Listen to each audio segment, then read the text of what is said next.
दोस्तों, आप सभी का आज की जूम वेबिनार मीटिंग में बहुत बहुत स्वागत है। और जैसे कि हमारी लास्ट जो मीटिंग हुई थी उसमें आप लोगों ने रिक्वेस्ट किया था, कुछ डाउट्स, कुछ क्वेश्चंस आपके थे जो कि एग्ज़ाम प्रोसेस और एग्ज़ाम डिपार्टमेंट से रिलेटेड थे। तो उस रिक्वेस्ट पे हमने एग्ज़ाम डिपार्टमेंट से बात किया था और उन्होंने फिर हमें आज का समय दिया कि हम आपके साथ बात करेंगे। मैं एक चीज़ यहाँ पर पहले नोट कर दूं कि ये इंटरनल मीटिंग है, ये हमारी फील्ड टीम और फील्ड स्टाफ के लिए है जो कि ब्रांचेस के साथ कनेक्ट रहती हैं। तो अगर इस जूम मीटिंग में अगर कोई भी बाहर का ब्रांच या फ्रेंचाइजी हो तो प्लीज़ वो लॉग आउट हो जाएं। आपको वो सारी इन्फॉर्मेशन हमारी टीम के थ्रू मिलती रहेंगी। आप लोग भी एक बार चेक कर लें कि इसमें सिर्फ हमारी टीम ही होनी चाहिए, बाहर का कोई भी व्यक्ति इसमें ना हो। आपकी अब आज के बाद ये जवाबदारी होगी कि सारी इन्फॉर्मेशन आपको अपनी ब्रांचेस को देनी तो है ना। सभी से रिक्वेस्ट है अपना साउंड म्यूट रखें। रुपेश। तो दोस्तों, आपका बहुत बहुत स्वागत है।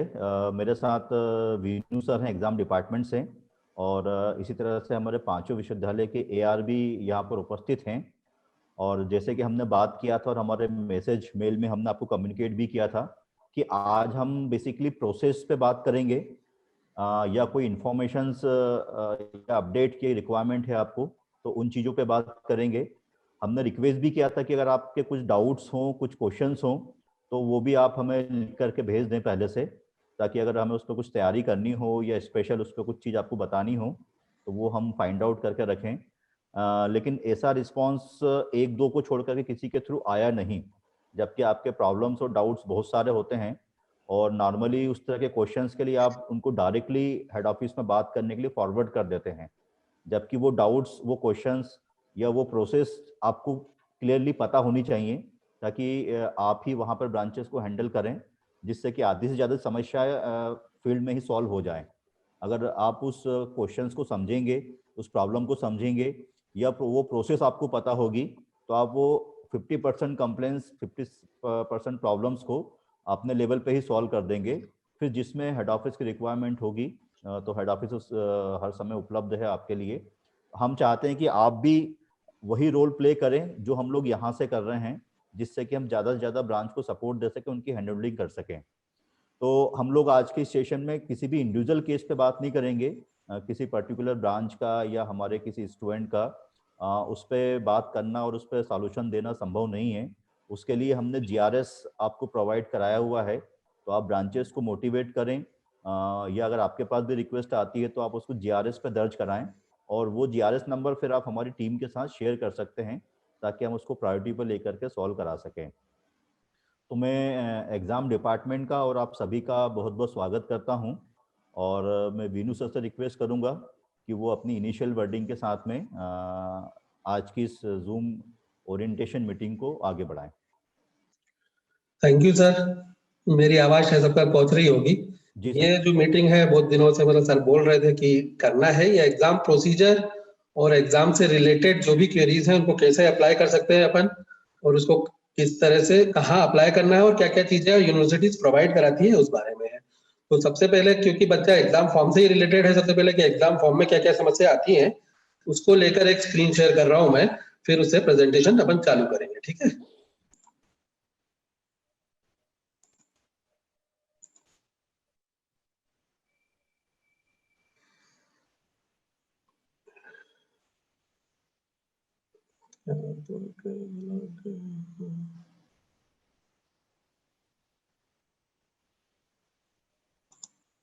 शेयर दिख रहा है स्क्रीन में? हेलो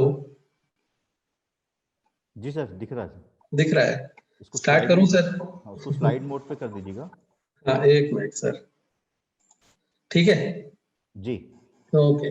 चलिए दोस्तों, पहले सबसे पहले अपन एग्जाम प्रोसीजर देख लेते हैं सर। एग्जाम प्रोसीजर मतलब एग्जाम फॉर्म कैसे भराए जाते हैं और एग्जाम फॉर्म भरते वक्त क्या क्या समस्या का फेस करना पड़ता है और उसको अपन कैसे हल कर सकते हैं। ठीक है। सबसे पहला है इसमें, देखिए एग्जाम फॉर्म भर रहे हैं अपन तो इसमें दो कंडीशन है हमेशा फुलफिल होनी चाहिए। पहली कंडीशन है कि assignment, practical, project marks exam से पहले भरे होने चाहिए, और दूसरा है कि बच्चा जो है अप्रूव्ड होना चाहिए। अप्रूव्ड होना चाहिए मतलब उसका परमानेंट रजिस्ट्रेशन नंबर जनरेट होना चाहिए। इन दोनों कंडीशंस में यदि कोई भी एक कंडीशन फुलफिल नहीं होगी तो आप एग्जाम फॉर्म नहीं भर पाएंगे। तो इसको अपन देखते हैं कि किस तरह से ये भरा जाता है। ठीक है, सबसे पहले मैं असाइनमेंट प्रैक्टिकल की प्रोसीजर बता रहा हूँ क्योंकि वो एग्जाम से पहले भरा जाएंगे। जब भी हमारा नोटिफिकेशन आता है तो आप असाइनमेंट प्रैक्टिकल पहले भरें, फिर बच्चों के जो फॉर्म है वो आपको दिखाई देंगे।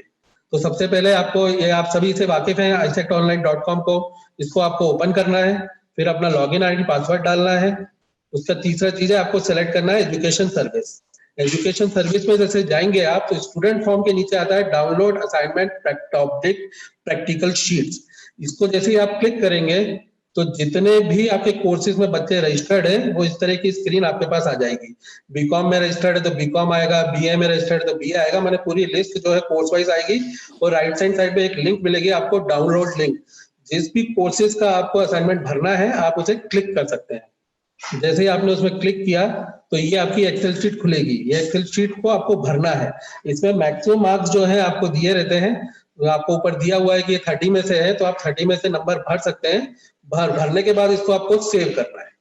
तो जैसे ही आप इसको सेव करेंगे, ये मैंने नंबर भर दिए हैं 2 बच्चों को, इसको आप सेव करके फिर आपको करना है upload assignment and practical marks. जैसे ही आप इसको अपलोड करेंगे तो ये शीट जो आपने भरी थी उसको आप ब्राउज कीजिएगा। ब्राउज करने के बाद जो भी आपने नाम दिया है उस नाम से आप इसको प्रयोग करके आप इसको अपलोड कर सकते हैं। इसमें एक शो बटन है, आप इसको शो कर सकते हैं। शो में आपको लगता है, शो आपने देखा तो आ जाएगा प्रीव्यू। और यदि इस मोमेंट में आपको लगता है कि इसमें कुछ एडिटिंग करनी चाहिए, इस बच्चे के मैंने मार्क्स ज्यादा दे दिए, इसको कम करना चाहिए, तो वापिस आप अपनी एक्सेल शीट में जाकर एडिट कर सकते हैं। उसके बाद एक बटन आप देख रहे होंगे राइट हैंड साइड पे, अपलोड बटन, आप उसको क्लिक कर दीजिएगा तो इस तरह से एक मैसेज आएगा, assignment practical marks has been successfully uploaded. ये आ जाता है, इसका मतलब आपके मार्क्स जो है सक्सेसफुली अपलोडेड है। ये मैं सिर्फ अभी मेन की बात कर रहा हूँ। मेन मतलब मेन एग्जाम की, मेन एग्जाम मतलब जिस भी एग्जाम का नोटिफिकेशन निकला है। मैंने जैसे कि आपका अभी जो चल रहा है एग्जाम, आपके जैसे दिसंबर के चल रहा है, दिसंबर 20 के एग्जाम चल रहे हैं आपके, तो उन्हीं बच्चों के असाइनमेंट के मार्क्स आपको दिखेंगे। यदि उस सेशन का बच्चा नहीं है तो वो इसमें आपको नहीं दिखाई देगा वो नंबर। उसके बारे में मैं आपको बताऊंगा थोड़ी देर बाद। ये आपने एक बार असाइनमेंट प्रैक्टिकल आपने जमा कर दिया तो आपको ऑनलाइन एग्जाम फॉर्म पे आना है। Submission of online exam form अपन देखते हैं कि कैसे भरते हैं। Submission of online exam form में आपको वापिस आपके लॉगिन आईडी पासवर्ड में जाना है, फिर आप पासवर्ड डालेंगे। ये आपका एजुकेशन सर्विस सेंटर आएगा। इसमें से जो स्टूडेंट है, स्टूडेंट में से आपको लेना है student exam form. Student exam form को क्लिक कीजिएगा आप। जैसे ही आप क्लिक करेंगे जिनके भी आपने असाइनमेंट प्रैक्टिकल प्रोजेक्ट भर दिए हैं उनके नाम यहाँ डिस्प्ले होंगे। आप नीचे देखेंगे उनके नाम आपके डिस्प्ले होंगे। ये तीन चीजें आप देख रहे हैं, एक है रेगुलर, एक है बैकलॉग। ये 2 चीजें बहुत इंपॉर्टेंट है। यदि बच्चा रेगुलर है मतलब मेन एग्जाम की बात कर रहे हैं, यदि वो बच्चा उसी में रजिस्टर्ड है, जनवरी के एग्जाम चल रहे हैं, जनवरी का ही दे रहा है, तो आपको असाइनमेंट प्रैक्टिकल में उसके मार्क्स दिखेंगे और न्यू एग्जाम फॉर्म में उसके मार्क्स दिखेंगे। यदि वो उसमें नहीं है, मैंने मान लीजिए कि जुलाई का बच्चा है और जनवरी में एग्जाम दे रहा है, तो वो कहलाएगा आपका बैक। बैक के जो है असाइनमेंट आपको ऑफलाइन भेजने हैं, ये आपको नहीं दिखाई देंगे। आपको एक एक्सेल शीट बनानी है, एज पर स्कीम आपको हमें मेल करना है। और बैकलॉग जो है वो आपको पीछे जाके दिखेगा, है ना। बैकलॉग जो है आप बैकलॉग में देंगे तो डायरेक्ट एग्जाम फॉर्म उसका भरना पड़ेगा, उसका असाइनमेंट प्रैक्टिकल नहीं भरना पड़ेगा। I think I am clear. यहाँ तक आपको शायद क्लियर हो गया होगा कि मैंने बैकलॉग क्या है और रेगुलर क्या है।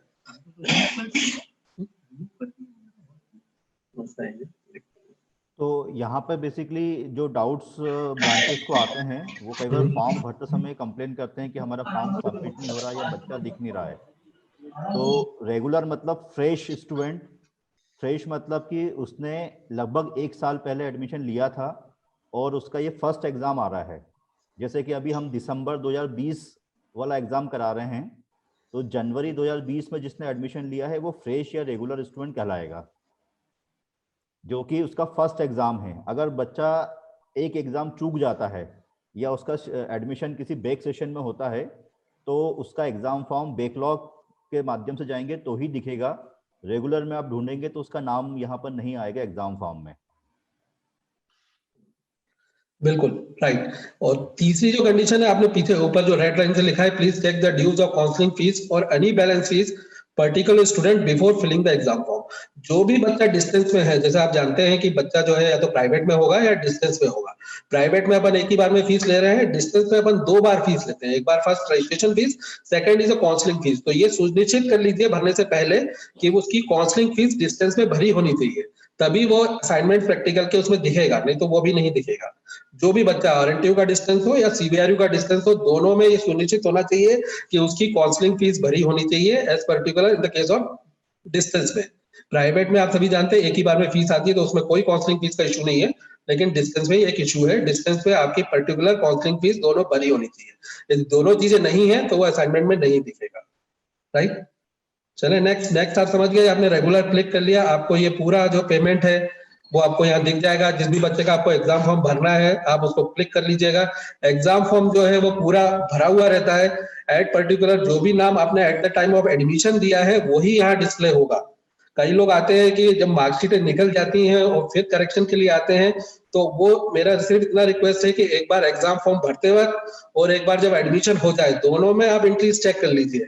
एक बार एग्जाम का मार्कशीट निकल गया तो करेक्शन फीस लगेगी ही लगेगी। फिर लोग हमसे बोलते हैं कि हमने तो वहां करेक्ट करा लिया था, हमने तो यहाँ करा लिया था। तो रिक्वेस्ट सिर्फ ये है कि एग्जाम से पहले या एग्जाम फॉर्म भरते वक्त भी आप इसको करेक्ट करा लें, नाम भी करेक्ट करा लें, आपका फादर नेम गलत है तो वो ही करा ले। लेकिन एक बार एग्जाम स्टार्ट हो जाता है तो हम लोग उस डाटा को ऑटोमेटिकली अपने सर्वर पे एग्जाम पे ले लेते हैं कि भैया इतने लोगों ने एग्जाम फॉर्म भर दिया है, तो हम उसको करेक्ट मानते हैं। उसके बाद फिर आप ऑनलाइन में करेक्ट करा भी लेंगे तो भी मार्कशीट आपकी गलत ही निकलेगी, वो उसमें प्रॉब्लम जाती है, क्योंकि हम बहुत सारा वर्कआउट ऑलरेडी कर चुके होते हैं। इसलिए रिक्वेस्ट ये है ब्रांचेस से कि भैया जब आप एडमिशन ले रहे हैं एक तो उस वक्त देख ले, दूसरा जो आप एग्जाम फॉर्म भर रहे हैं तो उस वक्त देख ले। दोनों चीजों में आप देख लें कि नाम सही है, उसका फादर नेम सही है, मदर नेम सही है, सब कुछ सही है, तो आप उसको ओके करें। नहीं तो एट द टाइम फिर आप उसे करेक्ट करा लें। एक बार एग्जाम खत्म हो जाए या एग्जाम फॉर्म की डेट चली जाए तो आप करेक्ट करा भी लेंगे तो हमारे पोर्टल पे वो गलत आएगा ही, क्योंकि हम उसको एग्जाम के फॉर्म को उठा लेते होते हैं। ठीक, ये एग्जाम फॉर्म है, आपने एग्जाम फॉर्म भर लिया। इसमें 2 चीजें अपलोड करनी पड़ती है बच्चों की, एक सिग्नेचर और दूसरा आपको मालूम है आधार कार्ड। दोनों आपने अपलोड कर दिया। सेव टू गो समरी में चले जाइएगा, गेट टू सेव समरी में जाएंगे, आपने क्लिक कर दिया तो आप इसका पेमेंट कर सकते हैं। एक बार आपने ये सब फॉर्म भर लिया, मैंने अपने स्टूडेंट का सिग्नेचर अपलोड कर लिया, प्लस अपने जो भी आधार कार्ड है उसको अपलोड कर लिया, तो आप सिर्फ पेमेंट पे आ जाए। स्टूडेंट में जाइएगा वापिस, स्टूडेंट में जाने के बाद एग्जाम फीस बल्क को क्लिक कीजिएगा। एग्जाम फीस बल्क में क्लिक करेंगे तो जितने भी लोगों के आपने एग्जाम फॉर्म भरे हैं वो आपको इसमें दिखेंगे, जितने भी बार। इसमें भी आप देख सकते हैं एक ऊपर एग्जाम फीस है, दूसरा बैकलॉग फीस है। यदि बच्चा बैकलॉग में है तो बैकलॉग फीस में जाके भरिएगा। उसमें फिर से रिपीट कर दूं, असाइनमेंट प्रैक्टिकल ऑफलाइन ही आएंगे, उसका ऑनलाइन नहीं आएंगे। ठीक है, मेन में सिर्फ एग्जाम फॉर्म जो असाइनमेंट्स है वो आपको भरना है। आप जितने भी एग्जाम फॉर्म भरना चाहते हैं उसको क्लिक कर लीजिएगा और अपने ई वॉलेट से उसको पेमेंट कर दीजिएगा। ठीक, राइट, ये एग्जाम फॉर्म की प्रक्रिया थी। इसमें जो भी समस्या आती है मेनली जो मेरे पास आती है वो मैं शेयर कर देता हूँ। सबसे पहले बैकलॉग का एग्जाम फॉर्म में आती है, वो लोग बोलते हैं कि असाइनमेंट में दिख नहीं रहा, तो एक प्रोसीजर मैं आज क्लियर कर देता हूँ कि एग्जाम में जो बैकलॉग में है उनके फॉर्म आपको ऑफलाइन ही भरने पड़ेंगे, ऑफलाइन ही असाइनमेंट्स आएंगे, ऑनलाइन आपको सिर्फ एग्जाम फॉर्म भरना है। दूसरा एक एग्जाम सेंटर का इशू आता है, कभी कभी नई ब्रांचेस बन जाती है तो आप हमें, वैसे तो हम सबका एग्जाम सेंटर बना देते हैं, लेकिन ऐसे कुछ है कि जिनके एग्जाम सेंटर नहीं बने हैं तो आप मुझे मेल कर सकते हैं और वो हम तुरंत बना के दे देते हैं। तो ये 2 तरह के इश्यूज जो इसमें आते हैं ऐसा। सर इस पे 1-2 क्वेश्चंस मेरे हैं। हाँ, कि प्रैक्टिकल और असाइनमेंट में से कोई चीज ऐसी होती है क्या कि पहले प्रैक्टिकल अपलोड होना है फिर असाइनमेंट होगा? नहीं, बेसिकली क्या है, असाइनमेंट से कनेक्टेड है। पहले असाइनमेंट कर दे तो एग्जाम फॉर्म दिख सकता है, लेकिन प्रैक्टिकल्स को अपन ने उस तरह से कंपलसरी नहीं किया है, लेकिन असाइनमेंट प्रैक्टिकल दोनों ही अपलोड कर दे, ऐसा कुछ भी नहीं है। प्रैक्टिकल भी पहले जमा हो सकता है और असाइनमेंट भी पहले कर सकते हैं, सीक्वेंस नहीं है। तो जो प्रैक्टिकल असाइनमेंट की लिस्ट दिखती है क्या उसमें उस फ्रेश या फ्रेश वाले सारे बच्चे दिखते हैं उसको एक बार? जो फ्रेश वाले बच्चे जो अप्रूव हो चुके हैं वो दिखेंगे, वो सारे दिखते हैं, वो दिखेंगे। और एक बार अगर कुछ बच्चे अपलोड कर दिए हैं तो वो हट जाते हैं या वो हर बार? नहीं, वो अभी अपन ने उसको हटाए नहीं है बेसिकली। इसमें यह है कि वो दिखेंगे आपको, उसमें चाहे तो आप 1 नंबर डाल दीजिएगा तो वो अपलोड हो जाते हैं। वो अभी अपन ने हटाए नहीं है उससे। एक्सेल में वो मतलब दिखते हैं। अगर 10 में से मैं 5 पहले अपलोड कर दूं तो वो दूसरी बार दिखेंगे, वो हमें दिखेंगे। वो दिखेंगे, वो दूसरी हाँ बार फिर 5 सेलेक्ट करके मुझे फिर डालना होगा। हाँ हाँ, वो वन वन नंबर आप उसमें डाल दें जी तो वो हमें समझ में आ जाएगा कि दोबारा है, आ गया है सब। बाकी जी। एक बार उसको हटवाते हैं, तो एक तो चीज है। ओवरराइट तो नहीं हो जाएगा 1 1 डाल के नहीं नहीं, कभी भी? ओवरराइट नहीं होगा, ओवरराइट नहीं होगा, एक उसमें बार ऐड जो ही अपडेट हो ऐड ऑन गया। होता है, ऐड ऑन हो जाता है, हम लोग हटा देते हैं उसको। जी जी। और क्या एक बार अपलोड करने के बाद कोई करेक्शन हो सकता है प्रैक्टिकल नहीं, असाइनमेंट में? अपलोड करने के बाद करेक्शन नहीं हो सकता, सिर्फ शो जो किया है उसमें आप एक बार चेक कर लें। जी। एक बार वो शो बटन है, जैसे आपने शो किया है तो आप वहां चेक कर लें कि सारी चीजें ओके हैं। अपलोड होने के बाद एडिटिंग नहीं हो सकती। जी। तो इस पे अगर किसी और का कोई इमीडिएट कोई डाउट हो, कुछ पूछना चाहें, नहीं तो फिर हम आगे बढ़ते हैं। सर मुझे एक चीज पूछनी थी, सच बोल रहा हूँ। जी विनू सर, हाँ जी सर बोले। सर एक चीज पूछनी थी, प्रैक्टिकल और असाइनमेंट की वेटेज कितनी होती है? मतलब टोटल जैसे 100 नंबर का अगर पेपर है तो हम्म। उसमें इसकी वेटेज कितनी होती है? नहीं देखिए, बेसिकली जो ये जो असाइनमेंट प्रैक्टिकल है, बेसिकली ये अपन ने जो रखा है जैसे 30 नंबर है और वो शायद 20 नंबर का है, लेकिन ये सब अलग अलग है। जैसे आप फंडामेंटल में जाएंगे तो उसका सिर्फ 25 नंबर का थ्योरी है, 10 नंबर का प्रैक्टिकल है, इस टाइप से सबका अलग अलग है।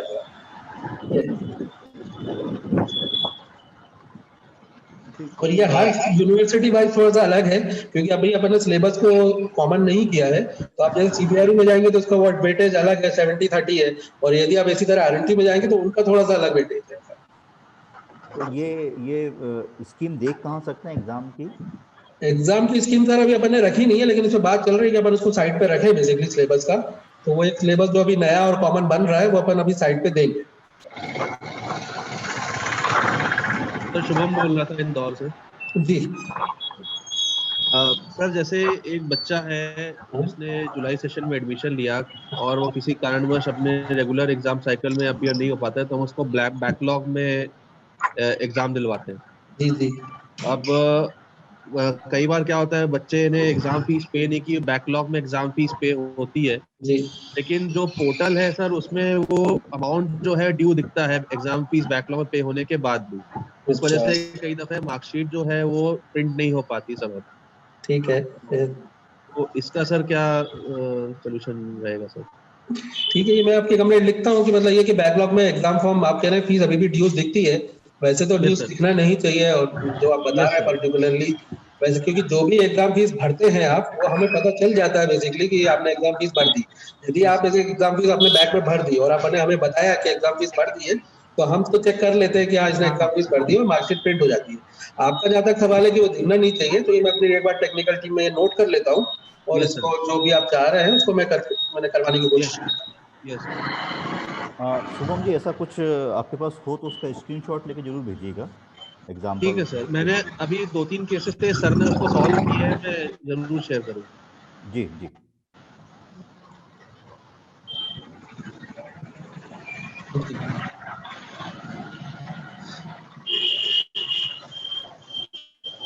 ये बाकी सभी लोग अपना साउंड प्लीज म्यूट रखें, काफी साउंड आ रहा है।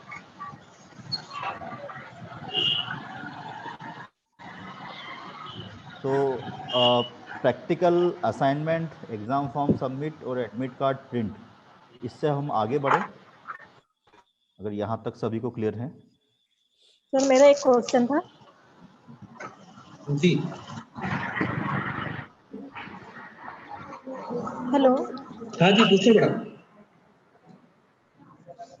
मैं पूछना चाह रही थी, जैसे अभी एग्जाम फॉर्म से रिलेटेड जो जानकारी दे रहे थे आप, तो उससे मैं से ये पूछना था कि जैसे आपने बोला था कि वो एग्जाम फॉर्म भरने के पहले आप सारा करेक्शन कर लें, लेकिन जब हम एग्जाम फॉर्म भरते हैं तो वो एडिट नहीं होता। यदि मान लीजिए कुछ करेक्शन नहीं, करना है, उसमें जैसे editing date of birth facilities नहीं में है, एडिटिंग या फिर फैसिलिटीज। स्टूडेंट के नेम में।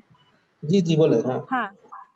एडिट एडिट तो सर फिर एक उसमें बार, प्रॉब्लम आ जाता है, जैसे कभी हमने एक बार स्टूडेंट अप्रूव होने के बाद एग्जाम आप फॉर्म उसका कुछ भी रिकॉर्ड अब एडिट नहीं कर सकते हैं। नहीं कर सकते। हाँ एक बार सर, अगर वही प्रॉब्लम स्टूडेंट थी, यदि कभी बाय एक मिस्टेक बार हम अगर स्टूडेंट अप्रूव हो चेक गया कर तो लेते हैं। उसका हाँ नहीं जी हो पाएगा।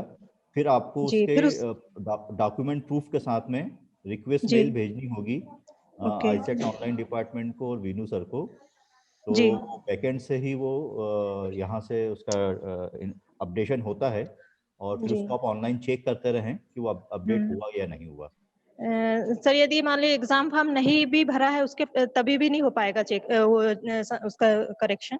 मार्कशीट प्रिंट होने के पहले तक आप करेक्शन करवा सकते हैं। कर सकते हैं पहली जी। जवाबदारी है कि जिस दिन आप स्टूडेंट का रजिस्ट्रेशन फॉर्म भर के सबमिट कर रहे हैं, फीस पे कर रहे जी। हैं, तब प्रॉपरली चेक कर लें। बच्चा जी। अप्रूव हो जाए उसके बाद भी आप चेक कर लें। तो जी। ये हैबिट सबको बनानी होगी, बार बार सबको मैसेज बोलना पड़ेगा। और एग्जाम जी। फॉर्म प्रिंट होता है उस समय भी आप चेक कर लें कि सही स्पेलिंग प्रिंट हो रहा है, फादर मदर नेम प्रिंट हो रहा है। करेक्शन आप कुछ नहीं कर पाएंगे। एक बार अगर रिजल्ट प्रोसेस हो गया, मार्कशीट बन गई, तो फिर उसके बाद करेक्शन फीस देने के बाद ही करेक्शन हो पाएगा। और ओरिजिनल मार्कशीट अगर उनको मिल गई है तो वो वापस भेजनी होगी। सर अभी एक स्टूडेंट जो जिसका अभी एग्जाम फॉर्म नहीं भरा है और अभी जुलाई सेशन जो में उनका ले चुके हैं एडमिशन, और उनके साथ यही है कि उनका मतलब फादर मदर नेम में सरनेम आनी चाहिए, तो उसमें अभी एग्जाम फॉर्म भरा नहीं गया है, सिर्फ उसका अप्रूव्ड हुआ है, तो यदि उसमें करेक्शन हो सकता है अभी? हो सकता है, आप मेल से भेज दें। मैंने बताया ना कि एग्जाम के पहले तक करा सकते हैं आप। जी। तो आप जी। इमीडिएटली उसके ओके डॉक्यूमेंट सर, प्रूफ के ठीक साथ में रिक्वेस्ट मेल बना करके कि क्या गलत है और क्या सही होना है। जी। चाहिए, वो request mail plus okay supporting sir. Document भेज ओके। करके करा सकते हैं। जी जी, okay sir, thank you. Vinu sir, एक क्वेश्चन था कि क्या जैसे कई लोगों को प्रैक्टिकल असाइनमेंट भरने में दिक्कत आती है, अपलोड करने में, या वो नाम दिखते नहीं है, तो उसके क्या कारण हो सकते हैं? देखिए, जो स्टैंडर्ड कारण तो ये कि ये बच्चा अप्रूव नहीं है, पहली चीज तो ये है बेसिकली जी जो है। दूसरा, बच्चा अप्रूव होगा तो वो ये सिस्टम एक्चुअल में अपन जब भी चला रहे हैं तो ऑटोमेटिक नाम आता है। यदि जी कोई कारण न हो कि बच्चा अप्रूव नहीं है और उसका परमानेंट रजिस्ट्रेशन नंबर नहीं है, तो वही उसका एक हो सकता है कि ना हो। तो बाकी कोई यदि टेक्निकल कोई इशू होगा तो वो एक बार टीम से डिस्कस करना पड़ेगा कि इस टाइप से क्यों आता है बेसिकली। जी क्योंकि जब भी ऐसा कोई, कई लोग मुझसे ये भी बोलते हैं कि अपलोड करने के बाद भी नाम नहीं आता है, तो बेसिकली कुछ टेक्निकल एरर हो सकती है जिसके बारे में मुझे अभी नहीं पता है, लेकिन नॉर्मली अप्रूव बच्चा होना चाहिए तो आ जाता है फ्रेश बच्चे। जी जी। सर मैं रजनीश बोल रहा हूँ छतरपुर से। जी सर मैं पूछा जाता है कि जैसे जो फ्रेश एग्जाम होता है यूजी पीजी में तो ईयरली होता है, जी। जो बैकलॉग एग्जाम भी होगा वो ईयरली होगा कि जैसे मान के चलिए आज जिसका एग्जाम है और वो चूक गया एग्जाम में, तो बैकलॉग 6 मंथ बाद जो होगा उसमें बैठ सकता है कि ईयरली ही होगा वो भी? देखिए सर, प्राइवेट जो एग्जाम है वो अपन ईयरली ही मोड पे ले रहे हैं, मतलब ऐसा नहीं ले रहे कि जुलाई का बच्चा जनवरी में अपन नहीं ले रहे हैं। जी यदि किसी बच्चे ने प्राइवेट मोड पे, क्योंकि अब तो सब प्राइवेट ही है, तो फिर वो जुलाई नेक्स्ट में ही बैठेगा। दूसरा, जुलाई के जो एडमिशन है अपन, आप जानते हैं कि अपन ने 6 फेजेस में कराए हैं। जुलाई, अगस्त, सितंबर, अक्टूबर, नवंबर और इवन अब दिसंबर में जाके अपन ने ये पूरे एग्जाम लिए हैं 5 बार। तो यदि कोई बच्चा उसी में बैक आ रहा है तो किसी भी फेज में बैठ के पास हो सकता है, और उसके बाद भी मान लीजिए कि वो दिसंबर में भी नहीं बैठा तो वो नेक्स्ट जून जब होगा तभी बैठ पाएगा।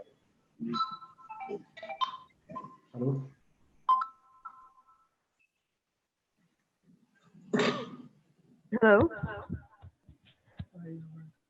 हेलो जी सर, मैं गुजरात से भाविका बोल रही हूँ। जी बोले। सर मेरा भी एक क्वेश्चन था। अभी ब्रांचेस से काफी ऐसा मतलब क्वेश्चन आ रहे हैं कि जो बैकलॉग स्टूडेंट है ना, उसमें अगर हम लोग फीस पे करते हैं तो वो शो नहीं होता है पोर्टल पे, पर उसके बाद जब वो मार्कशीट नहीं आता है और जब मेल डालते हैं तो उसमें ऐसा मतलब आप लिखते हो कि उसकी फीस ड्यूज है, ठीक है। फिर सेंटर वाले मुझे ऐसा बोलते हैं कि फीस तो मैंने पे कर दिया है स्टूडेंट का, सेकंड टाइम वो लोग नहीं दे पाएंगे। तो वो थोड़ा आप देखिए सर कि वो देखिए बैकलॉग जो बेसिक, हाँ, तो इसमें सिर्फ मैं इतना कहता हूँ, देखिए जो भी फीस भरते हैं वो हम ट्रैक कर लेते हैं। ऐसा नहीं होता कि उनने फीस भर ली और हमको ट्रैक ही नहीं हो पा रहा और वो हम उससे दोबारा मांग रहे हैं।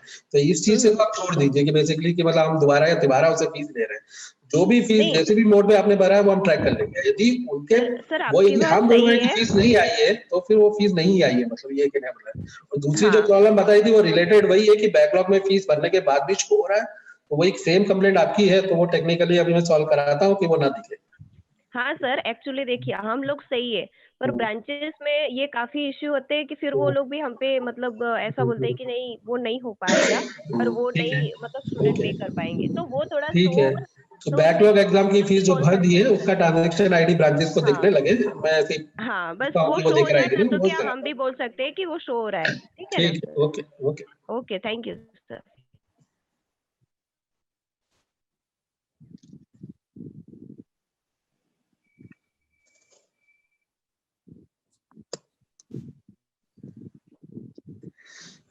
जी विनु सर, आगे बढ़ते हैं। आगे चले। प्रिंट एडमिट कार्ड है बेसिकली, कोरोना के चक्कर में अपन ने ये प्रिंट एडमिट कार्ड अभी बंद ही कर दिया है, और ऑलमोस्ट क्योंकि अपन आप जानते हैं कि स्टूडेंट्स अपने घर से या सेंटर्स में ही दे रहे हैं एग्जाम, तो ये प्रोसीजर वैसे ये प्रोसीजर मतलब ये फैसिलिटीज आपको दी है अपन ने ऑनलाइन में, लेकिन ये अभी वर्क नहीं करती बेसिकली। जैसे आप स्टूडेंट में जाएंगे, स्टूडेंट में जाके आप देखेंगे प्रिंट एडमिट कार्ड जितने भी आपने एग्जाम फॉर्म भरे हैं उनके आप एडमिट कार्ड की लिस्ट आ जाएगी।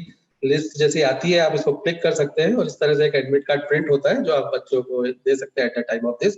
लेकिन ये फैसिलिटीज अभी पूरी तरह अभी डिसेबल होगी या कर दी है बेसिकली, क्योंकि एडमिशन अभी जो कोरोना के चक्कर में सब अपने घर से ही ऑनलाइन एग्जाम दे रहे हैं, इसलिए अपन ने इसमें एडमिट कार्ड नहीं दिए इस बार। ये एडमिट कार्ड के बारे में था। ये डिस्पैच के बारे में है। डिस्पैच मतलब जो अपन मार्कशीट है आपको भेजते हैं, जो डिग्री अपन यहाँ से भेजते हैं, और जो माइग्रेशन नहीं होगा, लेकिन डिग्री और जो आप भेज रहे हैं मार्कशीट्स जो अपन पोस्ट करते हैं और आप मुझे बार बार मेल करते हैं कि इसका स्पीड पोस्ट नंबर दे दीजिए, तो ये आप खुद ऑनलाइन में चेक कर सकते हैं। ये फैसिलिटीज अपन ने बहुत बार दी है, मतलब ये बहुत पहले से चल रही है, लेकिन मुझे जो लगता है इसका यूज जो है शायद ब्रांचेस नहीं कर रही है या कोई इसका यूज नहीं कर रहा है, तो इससे फीडबैक भी नहीं मिला कि इसमें और क्या प्रॉब्लम जा रही है या इसमें और क्या सुधार होने चाहिए। क्योंकि जब से ये लॉन्च हुआ है तब से सबको दिखता है इसमें कि आप क्या हमने कब भेजा और उसका स्पीड नंबर क्या है, लेकिन इस पे कोई यूज नहीं करता। बार बार हमारे पास मेल आता है कि ये आप हमें डिस्पैच बता दीजिए। मैं एक चीज और क्लियर कर दूं, जो भी हम डिस्पैच करते हैं उसके दूसरे दिन ही ये अपडेट हो जाता है, इवन उसी दिन ही आपका अपडेट हो जाता है कि ये अपडेट, मतलब इसका अपडेशन के लिए भी हमने एक रख रखा है जिसको ये डेली अपडेट करता है, डेली इसमें अपलोड करता है मार्कशीट और स्पीड पोस्ट करने के लिए। मतलब एक बंदा हमारा इसी में लगा है, लेकिन इसका जो यूज है उतना ब्रांचेस के द्वारा नहीं किया जा रहा है या इसका फीडबैक मुझे नहीं मिलता। तो इसमें आप जाएंगे अपने लॉगिन आईडी पासवर्ड में डालेंगे, सेम चीज ही है इसमें। आपने जैसे लॉगिन आईडी किया है इसी में स्टूडेंट में जाएंगे तो आप स्टूडेंट में एक है सर्च, तो जैसे ही आप इसको सर्च करेंगे, सर्च करने के बाद ये एक लिस्ट देगा, तो इसमें आप रजिस्ट्रेशन नंबर के साथ सर्च कर सकते हैं, नाम के साथ सर्च कर सकते हैं, डिटेल के साथ सर्च कर सकते हैं कि क्या भेजा है। इसमें रिमार्क लिखा रहता है किसने बाय हैंड ले गया, यदि कोई बाय हैंड ले गया तो भी उसकी एंट्री इसमें मिलती है और इसका स्पीड पोस्ट नंबर मिलता है, लेकिन इसका यूज एज सच नहीं किया किसी ने अभी तक। या डिग्री हम लोग भेजते हैं तो वो भी इसमें होता है, इसका स्पीड पोस्ट नंबर हम सब देते हैं। तो इसको एक बार चेक करिएगा, ब्रांचेस से बोलिए कि इस फैसिलिटी को चेक करें या आप खुद चेक करें, और इसमें यदि कोई इश्यूज आते हैं या इसको कुछ सरल बनाना है तो वो मुझे आप बता सकते हैं कि इसमें क्या दिखेगा, लेकिन इसमें स्पीड पोस्ट और डेट दिखती है सर। सर एक बार उस स्क्रीन पर वापस आएंगे। तो ये बड़ा इशू है, हम लोग कई बार फोन ट्राई करते हैं और थोड़ा दिक्कत है क्योंकि RNTU हमारा भोपाल के बाहर और उस एरिया में लैंडलाइन की काफ़ी प्रॉब्लम्स होती है, इवन मोबाइल नेटवर्क की भी दिक्कत है। तो कई लोग परेशान होते हैं, फ़ोन नहीं लग रहा है और बार बार वो मेल करते हैं कि हमें स्पीड पोस्ट नंबर दे दें, और किसी भी पुराने रिकॉर्ड को ढूंढ के देने में फिर थोड़ा समय भी लगता है। तो ये आपको और ब्रांचेस को इस चीज़ को ध्यान रखना है कि वो इसको रेगुलरली देखें। जब भी वो ये क्वेश्चन पूछना चाह रहे हैं, ब्रांच भी अगर आपसे पूछना चाह रहे हैं या आप हमसे पूछना चाह रहे हैं, तो पहले ये इंश्योर कर लें कि वो जाकर के यहाँ पर उस समय देख लें। 2 दिन पहले देखा था, 5 दिन पहले देखा था, नहीं दिख रहा है, तो क्योंकि ये तो हर डे अपडेट होता है, तो हो सकता है कि आपने कल देखा हो और आज अगर उनकी मार्कशीट पोस्ट हुई हो तो आज शाम तक वो अपडेट भी हो सकती है। तो आप ब्रांच से भी इंश्योर करें कि उन्होंने कब देखा। लेटेस्ट देखने के बाद फिर वो आपको या हमें बताएं कि इसका स्टेटस या स्पीड पोस्ट या पोस्टिंग हुआ है कि नहीं, और वो करें। अगर आप ब्रांचेस आपसे पूछ रही हैं तो ये आपकी जवाबदारी है कि उनसे ये इंश्योर कर लें या स्क्रीनशॉट ले लें कि आपने कितनी बजे कब देखा था। उसके बाद फिर हम ये हो सकता है कि वो मार्कशीट पोस्ट ना हुई हो या प्रोसेस में हो। विनु सर, ये स्क्रीन में कौन से वाले कॉलम में दिखता है मार्कशीट का स्टेटस? स्टेटस सर ये जो आप सर्च में जाएंगे ना, स्टूडेंट के सर्च में जाएंगे तो वो आपको पूरी लिस्ट दिखाएगा। हाँ, इस लिस्ट में मुझे थोड़ा सा कंफ्यूजन लगता है। सेकंड स्क्रीन पे आइएगा फिर से। कौन सा वाला कॉलम है जिसमें कि स्पीड पोस्ट? ये सर ये पूरी शेयर नहीं है, जैसे ये बाय हैंड लिखा है ना उसके लास्ट में आएगा, वो स्क्रीन शेयर पूरी नहीं आ पाई, लेकिन वो लास्ट सबसे लास्ट जो कॉलम आएगा ना उसमें स्पीड पोस्ट दिखेगा। ये बाय हैंड दिख रहा है आपको ना, बाय हैंड से बगल वाले में ये डॉकेट नंबर जो दिख रहा है ना, बाय हैंड लिखा मैंने, स्क्रीनशॉट मैंने बाय हैंड का ले लिया, डॉकेट नंबर जो लिखा इसी में आएगा सर।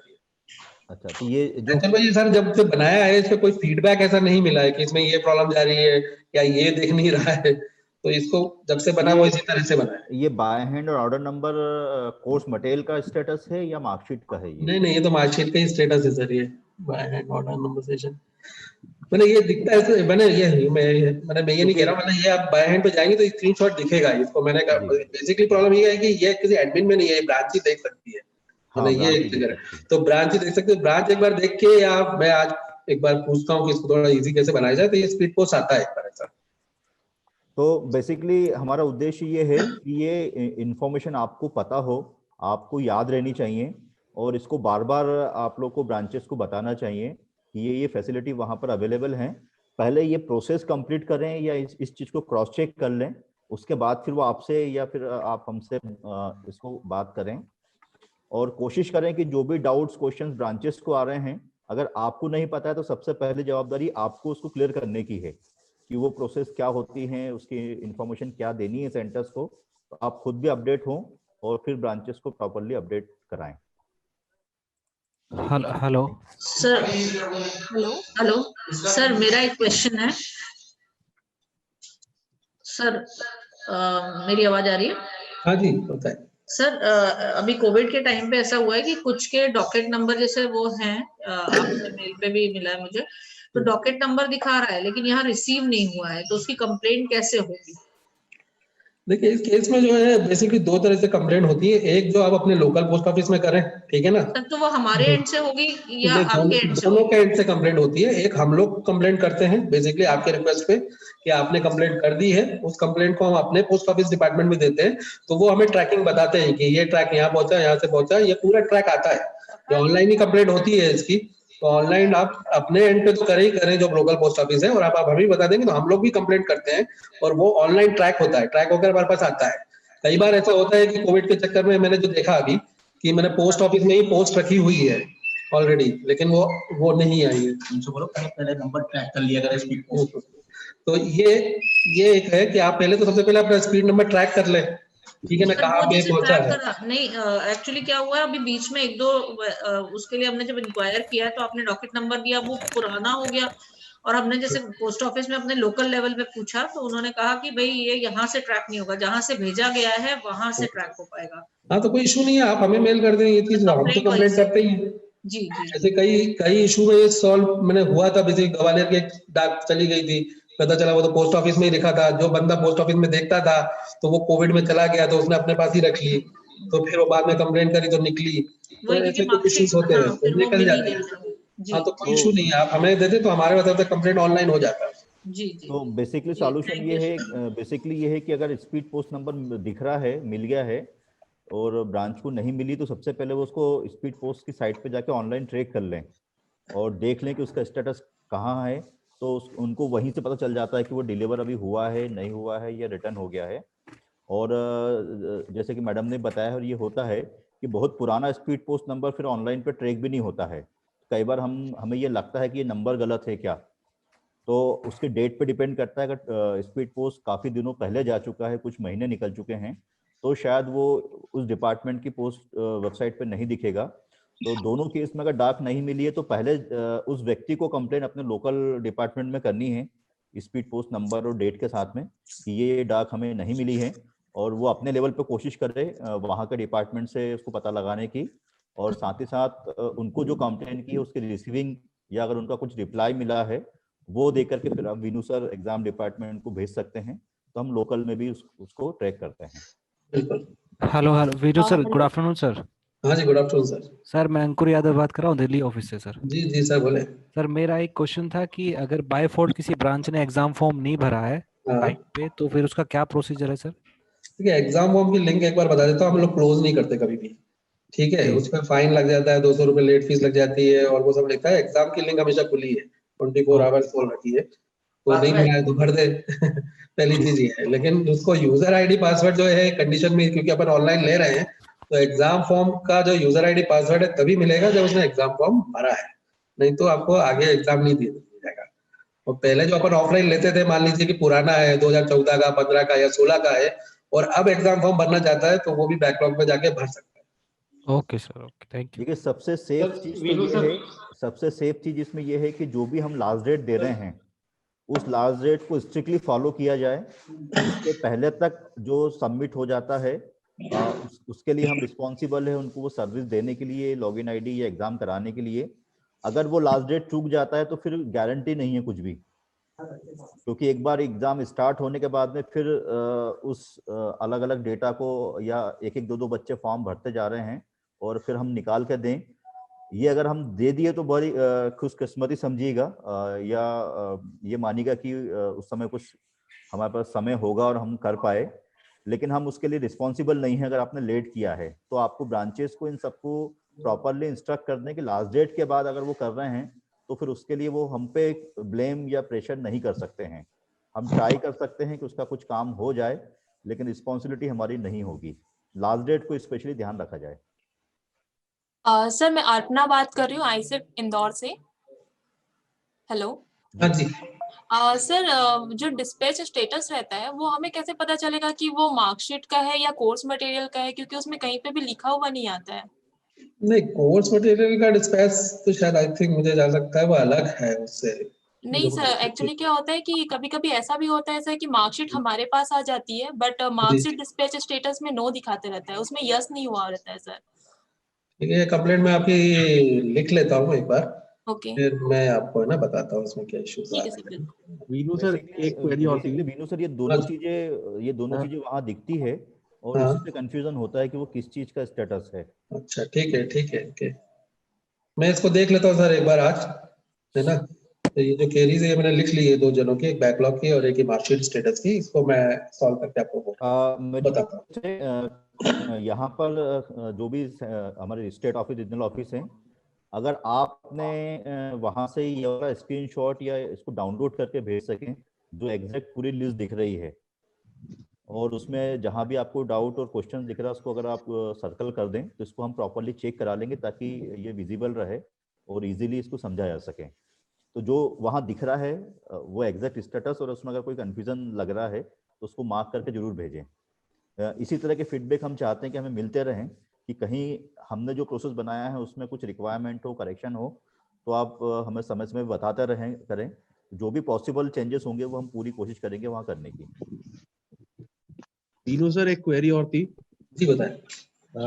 ये जो हमारे जैसे रीजनल ऑफिस या किसी ब्रांच के पोर्टल पे बच्चे रजिस्टर्ड हैं, तो वो माइग्रेशन और डिग्री भी अप्लाई करते हैं, तो क्या उनका स्टेटस भी आईसेक्ट ऑनलाइन पे दिख सकता है मार्कशीट की तरह जैसा बता रहे हैं? डिग्री का स्टेटस तो अपन अभी डाल रहे हैं सर, वो तो दिखता है बेसिकली। माइग्रेशन का मैंने अभी नहीं चालू किया उसमें कि माइग्रेशन का भी स्टेटस दे। डिग्री जो प्रोसीजर्स है, जितने भी यहाँ से पोस्टिंग हो रही है डिग्री वगैरह, वो उसमें स्टेटस दिखता है। एक्चुअल में जो स्टेटस अपन दे रहे हैं, बेसिकली जो अपने पोर्टल बनाया है उसका एसेज मैंने बताया पहले भी कि कोई फीडबैक एसेज नहीं मिला।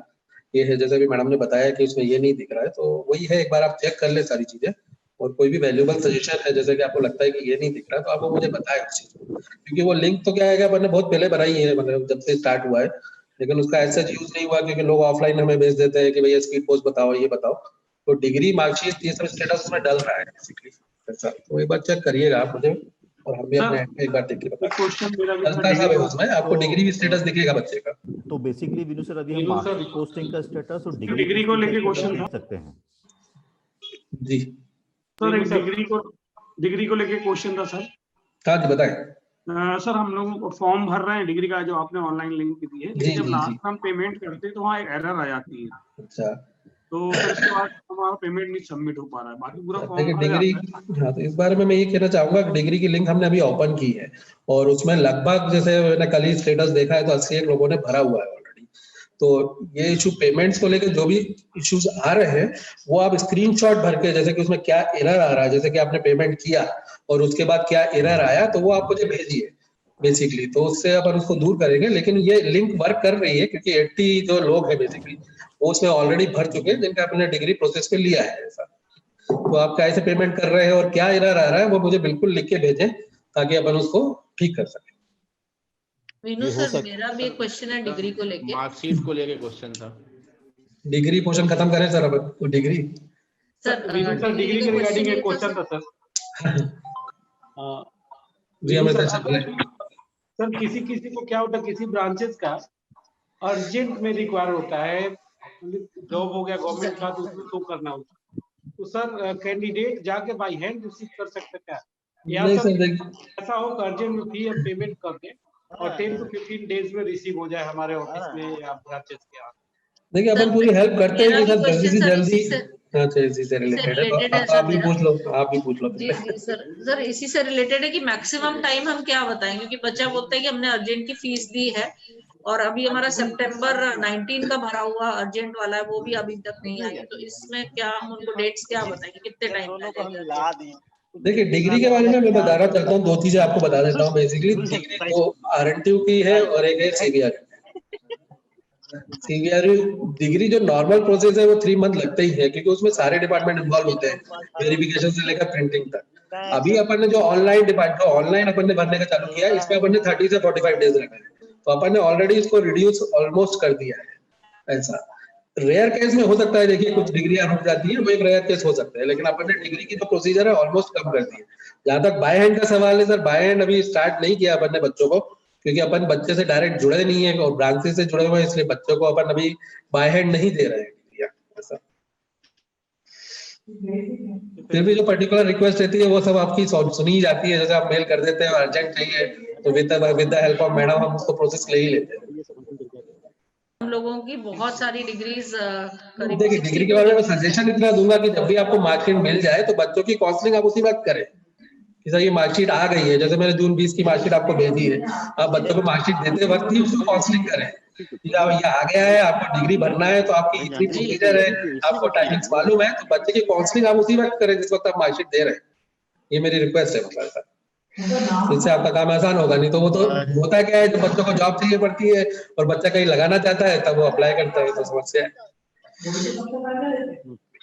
सर डिग्री माइग्रेशन में एक इशू सर फेस होता है, ब्रांचेस ने अप्लाई कर दिया, किसी कारण वो अगर 3-4 अप्लाई किया तो एक का इशू नहीं हो पाता, या हो सकता है कि मे भी पहले उसने एक अप्लाई करके निकाल लिया हो। अब इसका सर मैसेज मिलने में बहुत डिले होता है, जिसके कारण और भी बच्चों का डिग्री माइग्रेशन। देखिए पर्टिकुलर केसेस पर बात करेंगे ना तो समझ में आएगा। डिले होने का कोई वैसे तो बहुत ज्यादा कारण नहीं रहता है, और अभी हम लोग जो डिले के कारण है वो भी निकाल रहे हैं और उनको भी मेल अब हम करा रहे हैं बेसिकली कि ये किस कारण रुके हुए हैं सर। नॉर्मली यदि आपने सब कुछ ठीक भरा है तो डिले होने का कोई कारण नहीं होना चाहिए। सर एक सजेशन है। हाँ जी बताइए सर। कि यदि हम बच्चे का एडमिशन रजिस्ट्रेशन नंबर करते हैं और उसकी मार्कशीट आ जाती है, तो क्यों ना हम अगर उसमें डिग्री की भी फीस इंक्लूड करके साथ में मार्कशीट की डिग्री भी आ जाए तो हम पे करवा लेते हैं उसी से। इसका डिस्कशन चल रहा है बेसिकली, लेकिन इस पर अभी निर्णय नहीं हो पाया है। हम लोगों ने भी सोचा था कि डिग्री भी हम उसी वक्त दे दें जिस वक्त हम मार्कशीट दे रहे हैं, तो इस पे वर्कआउट कर रहे हैं। हो सकता है कि कुछ दिनों में आपको ये सुनने में मिले, उस पर डिस्कशन चल रहा है। एक और था कि हम जब ऑनलाइन अप्लाई कर रहे हैं तो क्या वो डिग्री हमारे एड्रेस पे, ब्रांच के एड्रेस में आएगी कि बच्चे को भी डायरेक्ट उसके एड्रेस पे मिल सकता है? उसमें जो एड्रेस मेंशन है वो उसी एड्रेस पे जाएगी। मतलब यदि ब्रांच ने अप्लाई किया तो ब्रांच अपना एड्रेस लिख दे, वो बच्चे ने अप्लाई किया तो बच्चा अपना एड्रेस लिख दे विद प्रूफ, तो बच्चे के एड्रेस पे जाएगी। सर दूसरा ये क्वेश्चन था कि जब वो कहीं बच्चा अप्लाई करता है किसी कॉलेज में तो वो बहुत अर्जेंट में बात करता है कि मुझे अर्जेंट चाहिए, तो हम उसको बोलते हैं कि मिनिमम 15 दिन और मैक्सिमम 45 डेज लग सकते हैं, तो लेकिन उसको रसीद, वो बोलता है मेरे को रसीद मिल जाए ताकि मैं उस कॉलेज को दिखा दूं कि मैंने अप्लाई की। तो क्या कोई ऑटो जनरेटेड रसीद उस बच्चे को जहाँ पे ऑनलाइन कर रहा है वो मिल जाए तो वो स्कूल कॉलेज में दिखा दे कि हाँ मेरी अप्लाई है, वेटेड में है और जल्दी मिल जाएगी? ठीक है सर, इसको मैं एज अ सजेशन रूप में लेता हूँ और फिर डिस्कस करके फिर बताऊंगा। ठीक है, आपका मतलब मैं लिख लेता हूँ ये सजेशन रिसिप्ट वाला, और मैं ये पुटअप करता हूँ मैनेजमेंट के सामने, तो जो भी होगा यदि रिसिप्ट मिल पाए या जो अप्लाई किया है वो मिल जाएगी तो बिल्कुल दे देंगे। क्योंकि अभी तो अपन ऑनलाइन दे रहे हैं तो उसमें ऐसा कोई रिसिप्ट जनरेट नहीं हो रही है, लेकिन ऑनलाइन में जो भी रिसिप्ट मैंने पेटीएम के थ्रू आती है वही एक रिसिप्ट है। ऐसा कॉलेज में एक रिटेल में तो दे सकते हैं ना कि ये 15 डेज या 20 डेज लगेगा, क्योंकि अर्जेंसी में सर थोड़ा दिक्कत होता है। जी सर मेरा एक क्वेश्चन मार्कशीट से रिलेटेड है, मैं अभी पुटअप कर सकती हूँ उसको।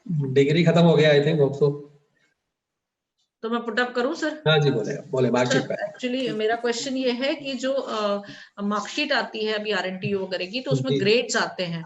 अब बच्चों को दिक्कत ये होती है कि उनको जहां भी हायर स्टडीज के लिए या जॉब के लिए फॉर्म भरने होते हैं गवर्नमेंट उसके, तो उसमें उनको परसेंटेज चाहिए होती है, तो कुछ ऐसा उसमें मार्क हो या कुछ एक वो आ ये जाएगी। मुझे राजेश पटना सर ने बताया था कि ये प्रॉब्लम जा रही है, तो इसमें हम लोग अभी वर्कआउट करके एक एग्जांपल लेकर एक एक्सेल शीट आपको मेल करेंगे, क्योंकि इसमें जो है बेसिकली जो है मतलब जो आपका P3 से निकलता है, मतलब डिप्लोमा कोर्स का अलग फार्मूला है, आपका यूजी का अलग है, पीजी का अलग है, इसलिए इसको इस प्रेजेंटेशन में हमने नहीं रखा है। अभी हम इसको करके कॉमन मेल आपको डालेंगे इसके लिए कि आप परसेंटेज कैसे निकाल सकते हैं। जी ठीक, थैंक यू सर। अभी एक केस आया है जिसको मैंने मेल किया है, जिसको अर्जेंट है यूनिवर्सिटी कॉलेज में एडमिशन लेना है। देखिए जिसका भी अर्जेंट है मेल कर दीजिए, वो तो हम बता ही देते हैं निशांत सर, इसमें कोई प्रॉब्लम नहीं है, आप हमें मेल कर देंगे हम बता देंगे टोटल। जी लेकिन निकालना कैसे है वो हम एक अलग से आपको प्रेजेंटेशन के रूप में या मेल के रूप में आज या कल में आपको दे देंगे, तो आप खुद निकाल सकते हैं कि उसमें क्या कैसे निकालते हैं।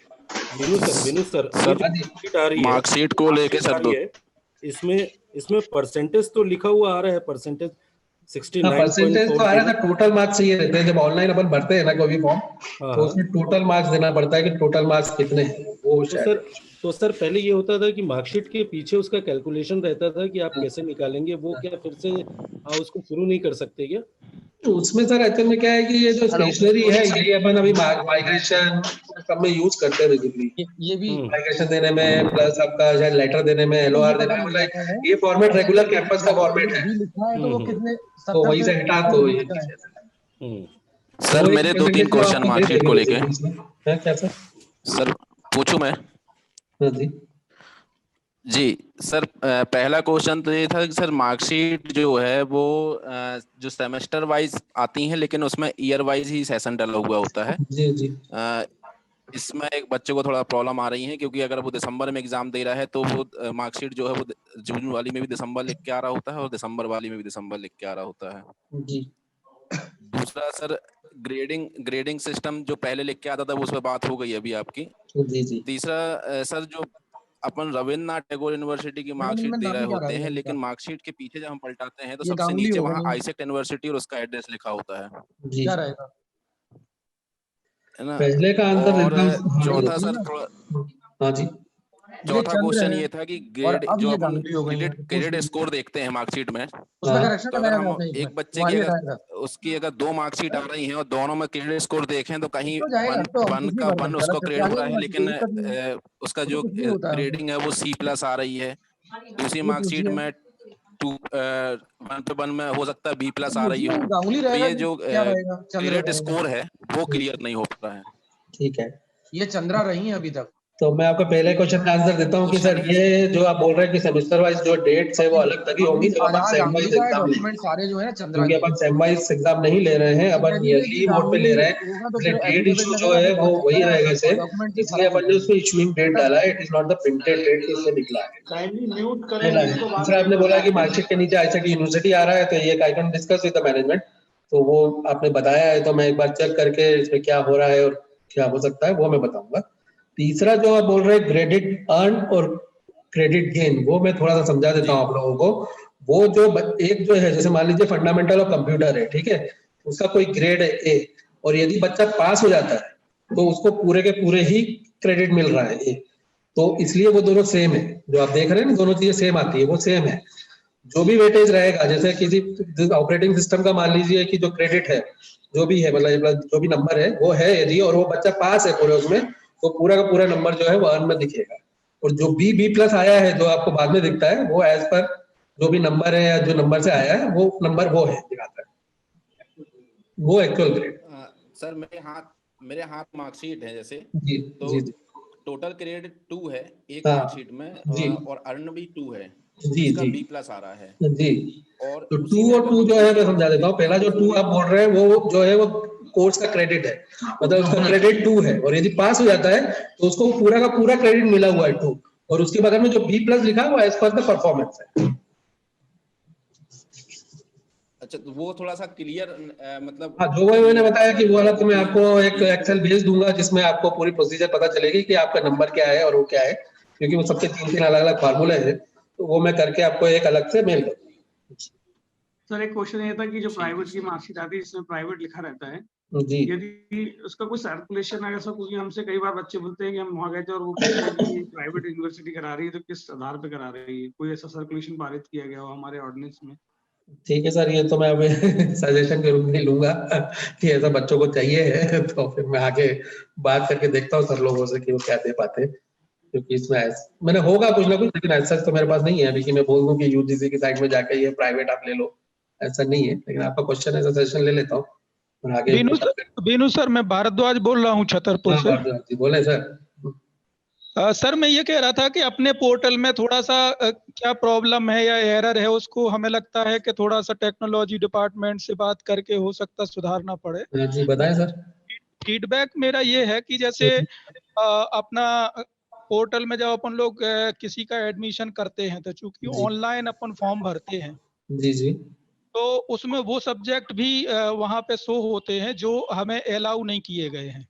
जैसे हमारे यहाँ पर एक बीए ऑनर्स का स्टूडेंट रहा है, हमारी ब्रांच ने उसका फॉर्म भरा, उसको जो ज्योग्राफी वो चूंकि मैटर आपके पास है भी, तो उसमें मतलब मैं सिर्फ फीडबैक के तौर पे कह रहा था कि उसमें क्या ऐसा पोर्टल ही अलाउ ना करे कि वो पहले फॉर्म भर देता है, फिर इसके बाद उसके असाइनमेंट भी ज्योग्राफी में ही चले जाते हैं, इसके बाद वो एग्जाम भी ज्योग्राफी में ही दे लेता है, और उसके बाद जब मार्कशीट के लिए होता है तो उस समय कहा जाता है कि हमारे यहाँ ज्योग्राफी उसमें कैंपस में है और यहाँ आप लोगों को अलाउ नहीं किया गया है। तो ये पोर्टल में क्या अपन ऐसा कुछ संशोधन कर सकते हैं? ठीक है सर, मैं आपका सजेशन जो है मैं मान गया, वो जो प्रॉब्लम आई थी वो मैंने भी डिस्कस की थी। बेसिकली एक्चुअल में जो बीए है और बीए ऑनर्स है वो कोर्स सेम ही कैटेगरीज में रखा गया है, इसलिए वो समस्या आई। बीए में ज्योग्राफी तो है लेकिन बीए ऑनर्स में ज्योग्राफी नहीं। तो जो आप बोल रहे हैं तो वो जो पर्टिकुलर सब्जेक्ट, क्योंकि अपन ऑप्शन दे रहे हैं एक्सेल में, क्या ऑप्शन दे रहे हैं अपन, जैसे कि Hindi, English, political science, sociology, geography, और उसमें से जो है बच्चा 3 ले रहा है और बाकी सब में जो है वो एक नंबर डालना है या उसको नहीं डालना है, तो वो पर्टिकुलर सब्जेक्ट ही डालने चाहिए। यदि वो पूरा भर देगा तो वो एक इशू है। लेकिन जो आप बता रहे हैं ठीक है, हम ये आपके सजेशन के रूप में लिख देते हैं कि पर्टिकुलर वही सब्जेक्ट एक्सेल में दिखे, तो वो मैं एक बार अपनी टेक्निकल टीम से पोर्टल को करवाता हूँ। हाँ, ब्रांच चूंकि ऑफलाइन नहीं भेज रही है, ऑनलाइन है, तो ऑनलाइन में अपन ये रिस्ट्रिक्शन लगा सकते हैं कि वो ऐसा ना जाए। ठीक है, तो वही सब्जेक्ट दिखेंगे आपको नेक्स्ट बार से, मैं इसमें बात कर लेता हूँ टेक्निकल टीम से। जी जी जी। सर अभी जनवरी सेशन के दोबारा एग्जाम होंगे क्या? देखिए एग्जाम तो अपन हर महीने ले रहे हैं नेचुरल है कि होंगे। मेरे ख्याल से जून से तो मैं एग्जाम ही ले रहा हूँ रिजल्ट नहीं दे रहा हूँ वाला मुश्किल है, एग्जाम तो ले ही रहा हूँ तो जून से एग्जाम ले रहा हूँ। सर एक क्वेश्चन था, मार्च एंड में हम एक एग्जाम और प्लान कर रहे हैं। इस समय पोर्टल पे जनवरी 20 के एडमिशन भी ऑन है, तो आप एडमिशन डालते जाएं, ब्रांचेस को भी बता दें कि जनवरी 20 में एडमिशंस अवेलेबल हैं और मार्च एंड में एक एग्जाम होना संभावित है। तो जल्द से जल्द रजिस्ट्रेशन फॉर्म भर के अप्रूव कराएं और एग्जाम फॉर्म भराएं उनके।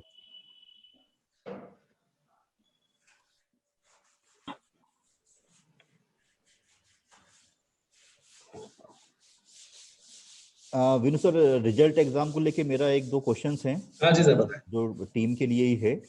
हाँ जी, कि एग्जाम होने के बाद रिजल्ट कितने दिनों में डिक्लेयर होता है? इसका कुछ कोर्स वाइज संबंध है, यूनिवर्सिटी वाइज संबंध है, या कॉमन सबके एक साथ होते हैं?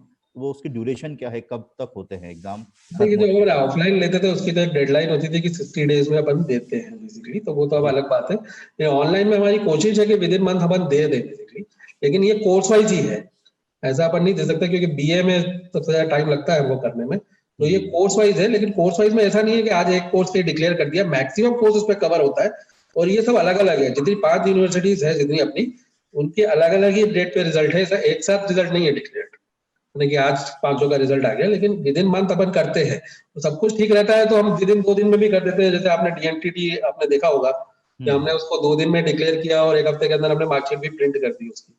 तो ये डिपेंड टू कंडीशन भी होता है, लेकिन क्योंकि ऑनलाइन है और लोग first time UG PG online दे रहे हैं, तो वो एक समस्या, मैंने जो समस्या हमें फेस करनी पड़ी वो हम जान रहे हैं, लेकिन हम करते हैं। क्योंकि बच्चा, हमारे जो समस्या आई कि जैसे एक बार बच्चे ने फर्स्ट फेज में दे दिया, पास भी हो गया, उसने सेकंड में भी दे दिया, फिर थर्ड में भी दे दिया, और उसका मन चले तो फोर्थ में भी दे देता, लेकिन वो फोर्थ में नहीं दिया, तो वो एक प्रॉब्लम होती है हमारे लिए।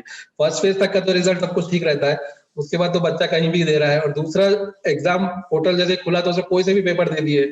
अब बीए में देना था उसको सोशियोलॉजी, लेकिन उसने उसके अलावा सब पेपर दिए, तो इस टाइप की कुछ कुछ समस्याओं से 2-4 होना पड़ा था, इसलिए डिले होते हैं सब कारणों से। जैसे MBA का भी है कि 3rd 4th ग्रुप दोनों देने थे, लेकिन बच्चे ने सिर्फ 4th ग्रुप दिया, तो वो समझ में नहीं आता कि मैंने इस तरह से प्रॉब्लम्स हमें फेस करनी पड़ रही है। तो इस चक्कर में है, लेकिन विद इन मंथ हम कोशिश कर रहे हैं कि सारे रिजल्ट आपको दे दें। और क्या ये रिजल्ट साइट पे कहीं अपलोड होते हैं? तो किस साइट पर? सारे जो है अपन पोर्टल पे तो अपलोड कर रहे हैं अभी, isetonline.com जो पोर्टल है अपना, मैंने iset वाला ऑनलाइन वाला, सारे रिजल्ट उस पे दिखेंगे आपको। कोई सा भी रिजल्ट हो वो सारा उसका अपन ने डाला है, तो फिलहाल तो अभी पोर्टल पे ही डाला हुआ है। चाहे वो सर ये रिजल्ट कितने दिन तक डिस्प्ले रहेंगे, मतलब 6 महीने 3 महीने, मतलब कब तक? देखिए मार्कशीट एक बार मिल जाए बच्चों को तो उसके भी मतलब 1 आध हफ्ते बाद वो अपने आप डिलीट होना चालू हो जाते हैं बेसिकली। मार्कशीट एक बार आ गई तो आई थिंक उसके बाद वो हट जाता है। तो अगला क्वेश्चन ये था कि रिजल्ट डिक्लेयर होने के कितने दिनों बाद मार्कशीट फिर हम पोस्टिंग स्टार्ट कर देते हैं? देखिए जो रिजल्ट आ जाता है तो उसमें हम वेट कर लेते हैं बेसिकली, क्योंकि इसमें 10 या आप कह रहे 2 वीक तक हम वेट, 10 दिन तक तो वेट ही कर ही लेते हैं। क्योंकि इसमें क्या इशू है कि जैसे बच्चा बोले कि वो विदाइड है, या बोले हमने तो पूरा रिजल्ट दिया था फिर भी नहीं आया। तीसरा सबसे बड़ी प्रॉब्लम है कि जैसे आपने देख लिया कि भैया नाम गलत है या कुछ है, तो हम रोक ले जाता है। तो 10 to 20 डेज अभी करेक्शन आया है कि 20 डेज के बाद वो प्रिंट होता है। हेलो, हाँ जी बताइए। हेलो, क्या सर अभी तक कुछ बच्चों के ऑनलाइन रिजल्ट शो नहीं हो रहे, जैसे MSc हो गया, BSc हो गया, बैकलॉग के, ये सब के सर रिजल्ट अभी तक शो नहीं हो रहे हैं। नहीं, इसमें मैं ये कहना चाहूंगा कि कौन सी यूनिवर्सिटी सबसे पहले बताएं आप? Sir RNTU। RNTU यूनिवर्सिटी के मैंने सारे रिजल्ट लगभग अपलोड है। जैसे आप केमिस्ट्री बता रही हैं, हाँ, तो बेसिकली रिजल्ट हमेशा अपलोड होते। देखिए रिजल्ट जो है डेट ऑफ बर्थ से रिलेटेड है सबसे पहली चीज, हाँ, बिल्कुल है ना। तो वो जो आपने डाला है और जो ऑनलाइन में है, पहली चीज तो वो करेक्ट होना चाहिए। बिल्कुल सर, मैंने आज ही चेक किया था सर बच्चों के। पर्टिकुलर मुझे मेल कर दीजिएगा, मैं चेक कर लूंगा कि क्या इशू आ रहा है। रिजल्ट हमने सारे अपलोड किए हुए हैं और आज हम फिर भी उसको पूरा एक बार अपलोड करने जा रहे हैं, तो आप चेक कर लीजिएगा। और कोई पर्टिकुलर बच्चे का आपको नहीं दिखता है तो आप मुझे बताइए। ठीक है सर। एक क्वेश्चन ये था कि जो साइंस के सब्जेक्ट थे उसके प्रैक्टिकल देने के लिए तो उसको विश्वविद्यालय आना पड़ता था पहले, पर कोविड के दौरान अगर कोई ने साइंस में एडमिशन लिया BSc या MSc में, तो उसको प्रैक्टिकल देने के लिए क्या प्रोसीजर है? अभी तो अपन ने सर इस सीजन में तो अपन ने छूट दिए रखी है बेसिकली, तो अपन ने उसको कंसीडर किया जो आपने प्रैक्टिकल मार्क्स भेजे थे। नेक्स्ट ईयर इसमें पॉलिसी आएगी जून में कि उसको देना है कि अपन जूम में ही ऑनलाइन ले लेंगे, वो एक बार आपको बता देंगे। सर मेरा क्वेश्चन है रिवैल्यूएशन से। सर रिवैल्यूएशन का क्या फीस और क्या प्रोसीजर है? देखिए रिवैल्यूएशन जो है 200 रुपीज पर पेपर रहता है, ठीक है ना, पर पेपर है। लेकिन आप जब मल्टीपल क्वेश्चन पे आ जाते हैं तो कहीं भी कोई भी यूनिवर्सिटी उसको रिवेल का ऑप्शन नहीं देती है, क्योंकि वो तो मल्टीपल क्वेश्चन है। आपने टिक किया तो गलत है, या तो सही है या तो गलत है, ऐसा तो हो नहीं सकता कि मतलब कुछ को गड़बड़ हो। तो उसमें रिवेल का ऑप्शन हम नहीं दे रहे हैं फिलहाल, क्योंकि जो कॉपी चेकिंग में ऐसा होता है कि प्रोफेसर ने लिखा तो प्रोफेसर को लगा कि इसको 10 नंबर देने चाहिए, दूसरे प्रोफेसर को लगा कि इसको 20 नंबर देने चाहिए, तो रिवेल का अर्थ बनता है। लेकिन यदि वो मल्टीपल क्वेश्चन से है तो आई डोंट थिंक इसमें कोई रिवेल जैसी चीज पॉसिबल है। आप खुद बताएं सर, मार्क्स जैसे कम होते हैं वो 1-to-1 फेज वो एक अलग चीज है कि कम हुआ इंटेलिजेंट, वो एक अलग इशू है, उस पर डिस्कस किया जा सकता है। लेकिन उसका कोई प्रोसीजर नहीं बनाया जा सकता कि आज से कम नंबर है आप भेज देंगे हम कर देंगे, तो वो नहीं हो सकता। सर दूसरा सर ट्रांसक्रिप्ट को लेके है, वो जानना चाहते हैं कि EWS पे अपना नाम दिखता है अपनी यूनिवर्सिटीज का? दिखता है, दोनों भेजते हैं जी। CBRU RNTU या जितने भी यूनिवर्सिटीज है अपनी, उसमें WS में अपने फॉर्म जाते हैं। उसकी प्रोसीजर आपको लगभग पता है, वो भी अपन ने ऑनलाइन कर दिया है RNTU के लिए। हाँ, और इसी तरह अपन 4-5 यूनिवर्सिटीज में भी ऑनलाइन करेंगे धीरे धीरे। जी सर, उसका कुछ डॉक्यूमेंट हमको कुछ वो दे सकते हैं जो स्टूडेंट को हम दिखा सकते हैं कि हाँ देखिए WS का जो सैंपल है वो मैं आपको दे सकता हूँ, और उसमें प्रोसीजर लिखा हुआ है। WS से आप जानते हैं वर्ल्ड एजुकेशन समिट है जो ये भेजती है, इसका आप साइट पे भी जाएंगे तो प्रोसीजर उनका लिखा हुआ है। सर साइट पे चेक किया था, नहीं दिख रहा था तभी, फिर वो स्टूडेंट का होता है। हमारे पास जो आता है वो हम भेज देंगे, हम मेल करा देंगे आपको। प्लीज भेज दें एक बार, तो बहुत वो बने। Okay, thank you sir. Vinu sir, इस पे मेरी मैं जस्ट अभी चेक कर रहा था मार्कशीट डिस्पैच में तो यस लिखा है, लेकिन कोई डॉकेट नंबर वगैरह कुछ नहीं हो, मार्कशीट हमारे तक पहुंच चुकी है। ठीक है तो सर अब एक बार आप वो मुझे मेल कर दीजिएगा। मैंने यही कहा कि इसका फीडबैक हमें कब से नहीं मिला है, तो वो एक इशू हम खुद भी मान रहे हैं कि हो सकता है कि ये दिख रहा हो नहीं दिख रहा हो, तो आप मुझे मेल कर दीजिएगा तो मैं चेक कर लूंगा। विनु सर एक रिक्वेस्ट था, मैं स्क्रीनशॉट भी दूंगा कि ये जो डिग्री का प्रोसेस होता है, फॉर्म और उसके इंस्ट्रक्शन 5 विश्वविद्यालय के लिए, हाँ जी, माइग्रेशन, EWS, LOR ये इंफॉर्मेशन हमें बार बार अपने टीम को और फील्ड को भेजनी चाहिए। ठीक है सर। साइट पे अवेलेबल है वो बताते हुए, लेकिन जो भी वहाँ पर अवेलेबल है वो फॉर्म प्लस इंस्ट्रक्शन अगर हम भेजते रहें, क्योंकि ये केस टू केस जब जरूरत होती तब इसकी रिक्वायरमेंट लगती है, तो तब तक कई लोग भूल चुके होते हैं या पता नहीं होता है, और फिर अगर हम उस समय ढूंढ के भेज रहे हैं तो थोड़ा सा हमें भी लग सकता है। तो हम इसको अपनी पूरी टीम को दे करके रखें और बता के रखें कि किस जगह पे देखना है जा करके, और जो उसका फॉर्मेट होते हैं PDF में इंस्ट्रक्शंस होते हैं वो एक बार हम मेल कर दें, और बीच बीच में फिर जैसे हम रिमाइंडर मेल भेजते रहते हैं वो अपनी टीम को भेजते रहेंगे अपने कोऑर्डिनेशन की तरफ से या आपकी तरफ से,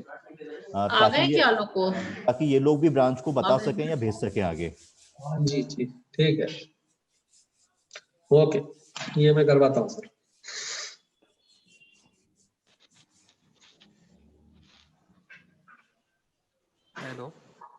हेलो सर।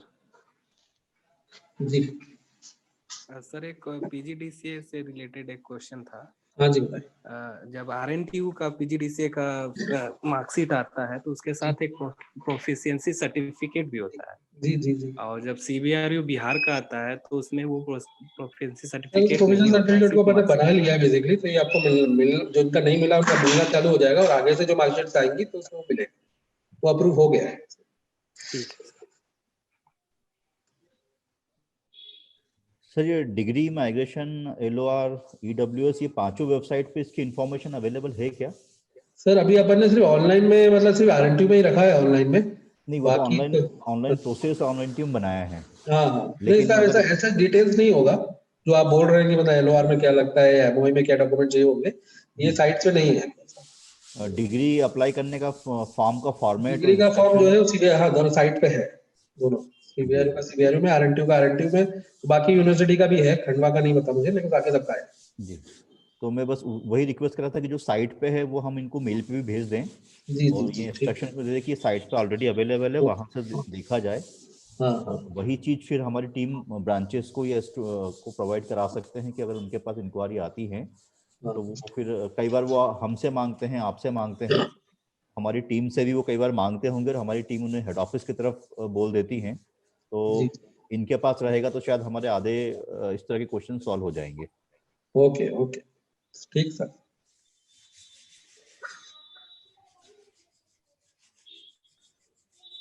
इसमें ये भी देखा जाता है, कई बार आप लोग डिग्री अप्लाई करने के बाद तुरंत उसका फॉलोअप स्टार्ट कर देते हैं। तो वीनू सर, इसका जो टाइमलाइन, मैं शायद बीच में कॉल पे गया था, आपने बताया होगा, तो नॉर्मल प्रोसेस में शायद 3 महीने का समय है। अगर आपने डिग्री नॉर्मल फीस पे अप्लाई करी है तो कृपया 3 महीने के पहले बहुत फॉलोअप या प्रेशर ना बनाएं। हमारी कोशिश होती है कि उसको हम जल्द से जल्द भेजें। एग्जैक्ट 3 महीना हम भी नहीं कोशिश करते हैं ना लगे, लेकिन 3 महीने के पहले अगर आप बार बार मेल फोन कर रहे हैं तो उसको बता दें उस स्टूडेंट को या उस ब्रांच को कि इतना समय लगेगा, और या फिर वो अर्जेंट में अप्लाई करें, उसके लिए भी उन्हें 1 महीना वेट करना होगा। तो उसके पहले आप या ब्रांच कोई भी उसको बहुत रिगरस फॉलोअप ना करें, या आप ये ना बोले कि हमने डिले किया है। 3 महीने के ऊपर या 1 महीने के ऊपर अगर होता है नॉर्मल और अर्जेंट के बेस पे, तो आप हमें प्रॉपरली बता सकते हैं और हम उसको ट्रैक करके जल्द से जल्द रिलीज करा देंगे।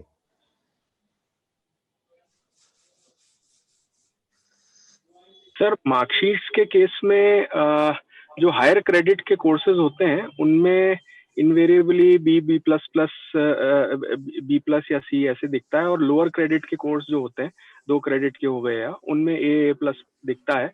अगर एक साथ स्टूडेंट्स की मार्कशीट्स को देखें तो ये सेम पैटर्न ऑब्जर्व होता है, और अगर किसी एक पर्टिकुलर डिपार्टमेंट में ऐसे कई सारे स्टूडेंट्स अप्लाई करें तो आगे दिक्कत ना हो, इसका अपन परम्यूटेशन कॉम्बिनेशन को चेंज कर सकते हैं सर?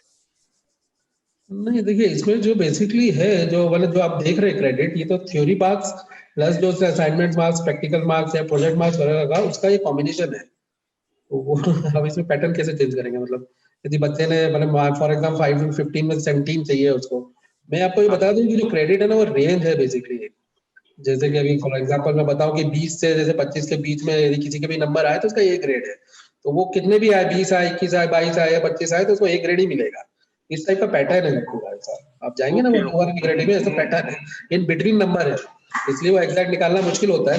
जैसा वो इन बिटवीन नंबर है, तो इन बिटवीन नंबर है इसलिए वो पैटर्न ऐसा आता है। ओके ओके ठीक। भेज देंगे क्या ना, आप उसको पढ़िएगा, समझ गया। वीनू सर। हाँ जी सर। सर नमस्ते। नमस्ते सर। बताएं। ये जो CGPA की जो डिटेल है एक बार आप मेल कर दो ना एक बार, ताकि ब्रांचेस को क्लैरिफाई करने में दिक्कत ना हो। मैं कर दूंगा सर, 1-2 दिन का टाइम दीजिए, ग्रेडिंग पूरा कंप्लीट करके एक एग्जांपल के साथ आपको भेजूंगा। जी Vinu sir, thank you Vinu sir, thank you. Vinu sir, एक बीच में मेरे पास एक क्वेश्चन आया था। हाँ जी बताएं सर। कि अगर किसी स्टूडेंट ने हमारे आईसेट ऑनलाइन पोर्टल के थ्रू BA किया है या कोई भी डिग्री प्रोग्राम किया है, और जब फिर वो उसी के बेस पे मास्टर डिग्री में अप्लाई करता है, तो उससे हम माइग्रेशन की डिमांड शायद कर रहे हैं। नहीं, इसमें माइग्रेशन की डिमांड तो नहीं होनी चाहिए। RNTU से ही उसने BA किया है और फिर वो RNTU से ही MA करना चाह रहा है, तो ऐसा कोई डिमांड हम करते हैं क्या? नहीं, एक्चुअल में क्या है कि कैंपस में वो जो बच्चा था, जिस पर्टिकुलर में वो बच्चा बेसिकली कैंपस गया था, कैंपस वालों ने उसे किया था, लेकिन हमने उसको सॉर्ट आउट कर दिया था, तो कोई भी आपसे माइग्रेशन नहीं मांगेगा। तो मान लिया तो वो एक गलत प्रोसीजर ही है बेसिकली। तो जैसे यदि सेम यूनिवर्सिटी है तो कोई माइग्रेशन की जरूरत नहीं होगा, भले वो ऑनलाइन में किया, मतलब प्रोसीजर मोड ऑफ लर्निंग कोई भी हो तो उसमें नहीं पड़ेगा। सर यूजी में अगर उसने माइग्रेशन इशू करवा लिया है, नहीं मांगा जाता है, अगर उसने नहीं करवाया है तो लास्ट में वो अच्छा कैंपस कर रहा है, मतलब सेम यूनिवर्सिटी में कोई माइग्रेशन की जरूरत नहीं जी।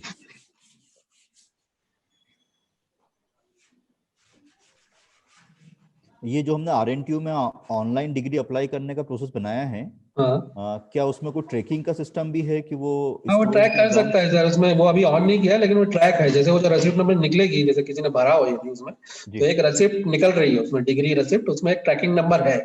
वो ट्रैकिंग नंबर डालेगा तो पता चल जाएगा कि वो अभी अकाउंट्स में है, कि वो हमारे पास है या पोस्ट हो चुका है, वो दिखेगा। अभी वो बन रहा है, अभी वो पूरी तरह भी स्टार्ट नहीं हुआ, लेकिन वो दिखेगा ट्रैकिंग। सर वो ट्रैकिंग नंबर किस जगह पर ट्रैक करने के लिए डालना पड़ेगा? कोई एप्लीकेशन? नहीं, अभी ये सर ऑन नहीं है। यदि आप राइट हैंड साइड पे उसको देखेंगे तो वो अभी अंडर कंस्ट्रक्शन ही लिखा हुआ है। तो जैसे आप उसको डिग्री ट्रैकिंग लिखेंगे तो वो डिग्री नंबर एक जनरेट हो रहा है उसमें, वो डिग्री नंबर डालेगा तो उसको सारा ट्रैकिंग दिखेगा कि हाँ वो अकाउंट्स में है, अकाउंट्स क्लियर कर देगा तो हमारे पास आएगी, इस टाइप का एक ट्रैकिंग आएगा उसमें। ये हमने अभी ऑन किया है सर, तो धीरे धीरे बन रहा है बेसिकली। सर इसमें डिग्री माइग्रेशन का जो फी है कुछ चेंजेस हुआ है क्या, या वही है? नहीं देखिए, डिग्री का तो आप ऑनलाइन ही भर रहे हैं, उसमें कोई चेंजेस नहीं। माइग्रेशन तो सेम प्रोसीजर है, क्योंकि उसमें ओरिजिनल चाहिए रहता है, वो आपको बाय पोस्ट ही भेजना है विद DD या जो भी ऑनलाइन आप भर रहे हैं फीस।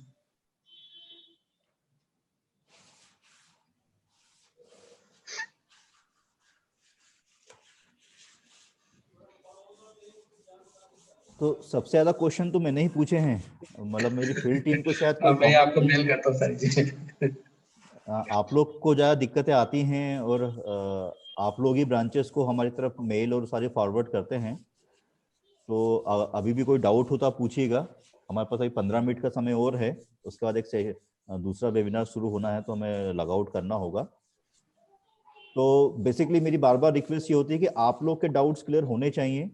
आप लोग के लिए हमारी एग्जाम टीम अवेलेबल है। वीनू सर के नंबर्स आपके पास होंगे या आप अपने सीनियर से ले सकते हैं।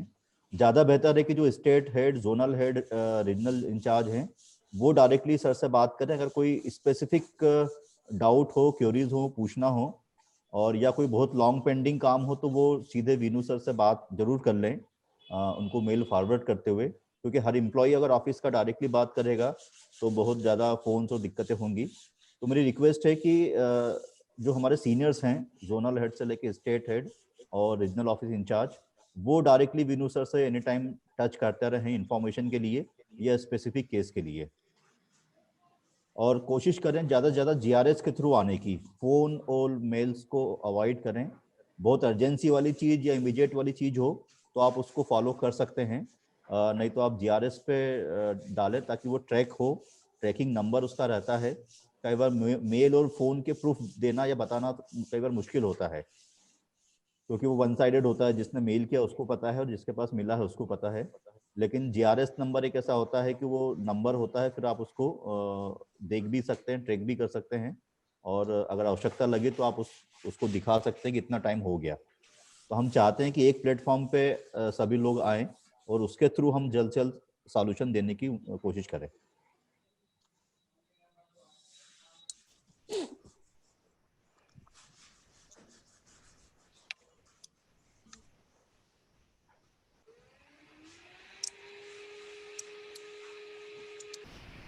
विनू सर, आप अपने विनू सर, छत्तीसगढ़ में एक इशू आ रहा था। छत्तीसगढ़ में एक इशू आ रहा था, कल मैंने बात भी करी इस संबंध में। जी जी। वो ये था कि एक ही ब्रांच के एक ही कोर्स के अगर 5 बच्चे हैं तो उसमें से 3 बच्चों का रिजल्ट डिक्लेयर हो गया है, 2 का नहीं हुआ है।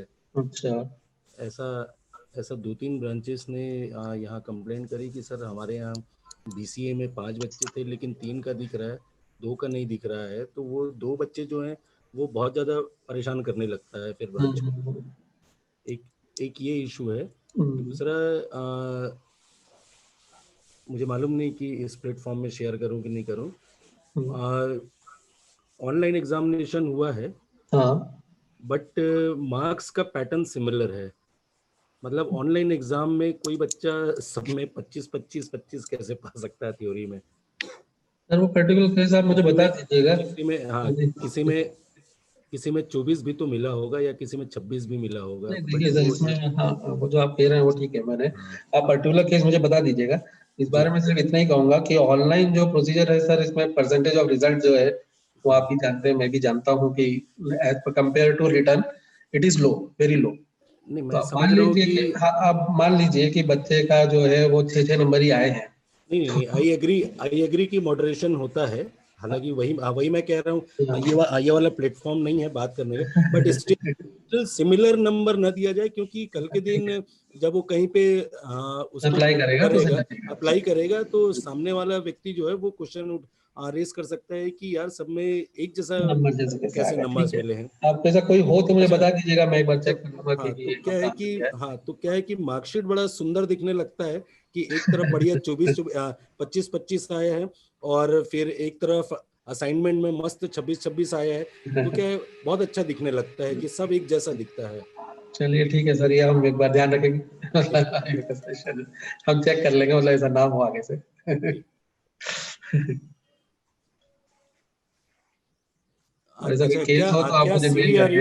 CVRU में इस बार के जो मार्कशीट इशू हो रहे हैं उसमें क्या ग्रेडिंग इंट्रोड्यूस कर दिया गया है क्या?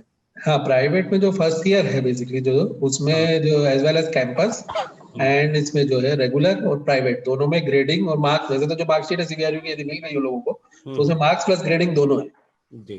वैसे तो ग्रेडिंग में ही है एक टाइप से, लेकिन उन्होंने जो फॉर्मेट बनाया है प्लस फोटो अपन ने इस बार इंट्रोड्यूस किया है उसमें, फोटो जो आएगी मार्कशीट की उस टाइप से है जी।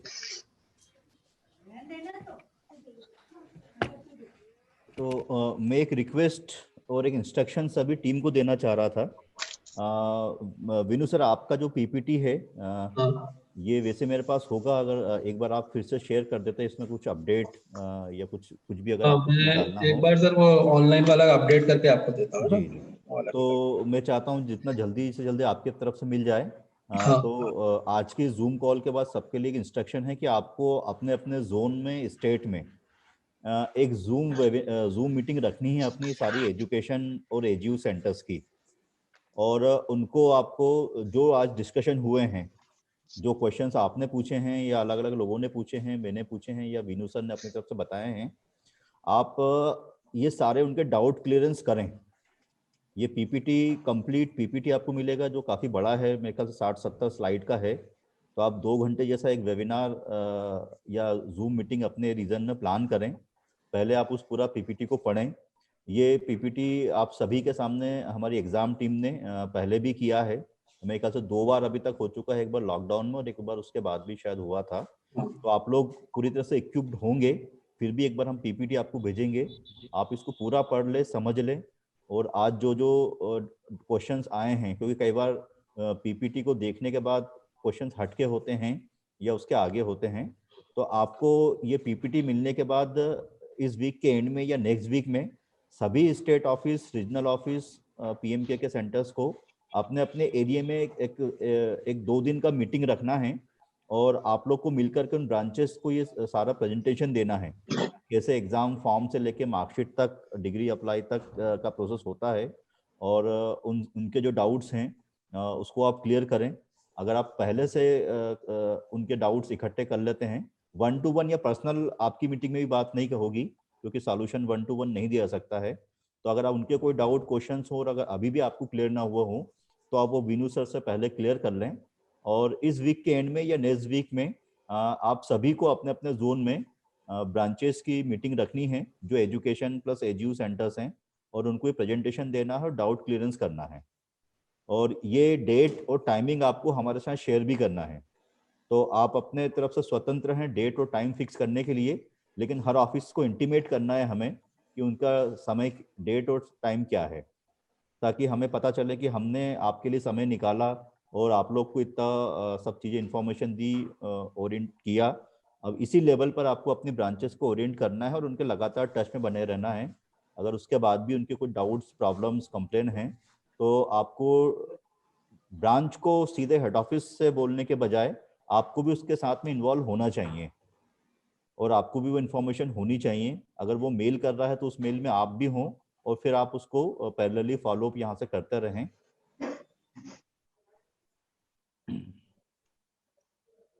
जी, और कुछ अगर डाउट्स हो तो ये पॉइंट आप लोग लिख लीजिएगा कि आपको अपना जूम मीटिंग का डेट और टाइम हमसे शेयर करना है लिंक के साथ में।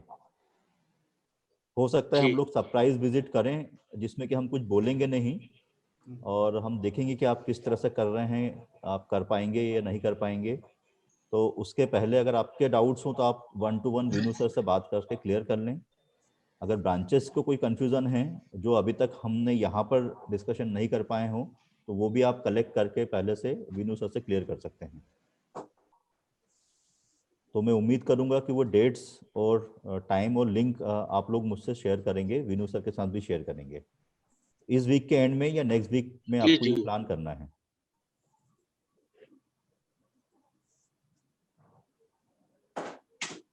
और किसी का कुछ क्वेश्चन? विनू सर, मेरा एक लास्ट क्वेश्चन था ऑनलाइन रिजल्ट का। हेलो सर, बच्चों ने एग्जाम दिए हैं, बट कुछ बच्चों के ऐसे हैं जो एब्सेंट दिखा रहे हैं। मतलब हमारे भी हैं बच्चे कुछ, और कुछ ब्रांचेस के भी हैं, बट वो सर एब्सेंट दिखा रहे हैं ऑनलाइन रिजल्ट में। वैसे एक बार लिस्ट भेज दीजिएगा, मैं एक बार क्रॉस चेक करा लूंगा। अपने ऑनलाइन डिपार्टमेंट जो एग्जाम का रहता है उससे मैं एक बार वो वेरीफाई कर लूंगा।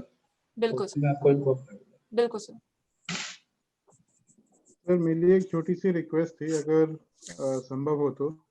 काफी बार सेंटर्स मेल करते हैं और मेल का रिप्लाई नहीं आता है, तो फिर वो मुझे बताते हैं कि सर मैंने मेल करी लेकिन रिप्लाई नहीं आया। तो अगर इस चीज़ को देख लें, एक रिप्लाई दे दें, ऑटो जनरेटेड ही हो, तो अगले को कम से कम एक मन में शांति होती है कि मैंने मेल करी और उसका रिप्लाई आया। ये छोटी सी एक चीज़ है, अगर देख लें तो अच्छा रहे।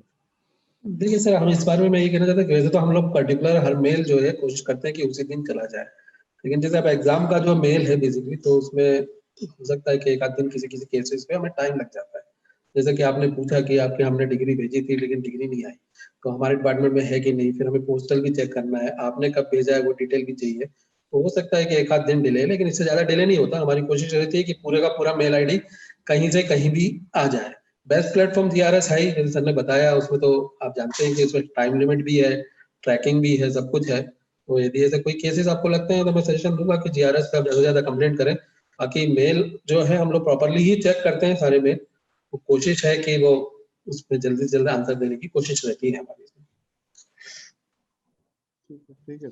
तो बीच में मैंने आप सब लोग को वीनू सर के नंबर भी दिए थे, तो कृपया उसको ब्रांचेस के साथ शेयर ना करें। वो नंबर आप लोग के लिए हैं, आप अपने पास रखें, क्योंकि वहाँ वैसे ही नेटवर्क की समस्या होती है, लैंडलाइन बंद होते हैं।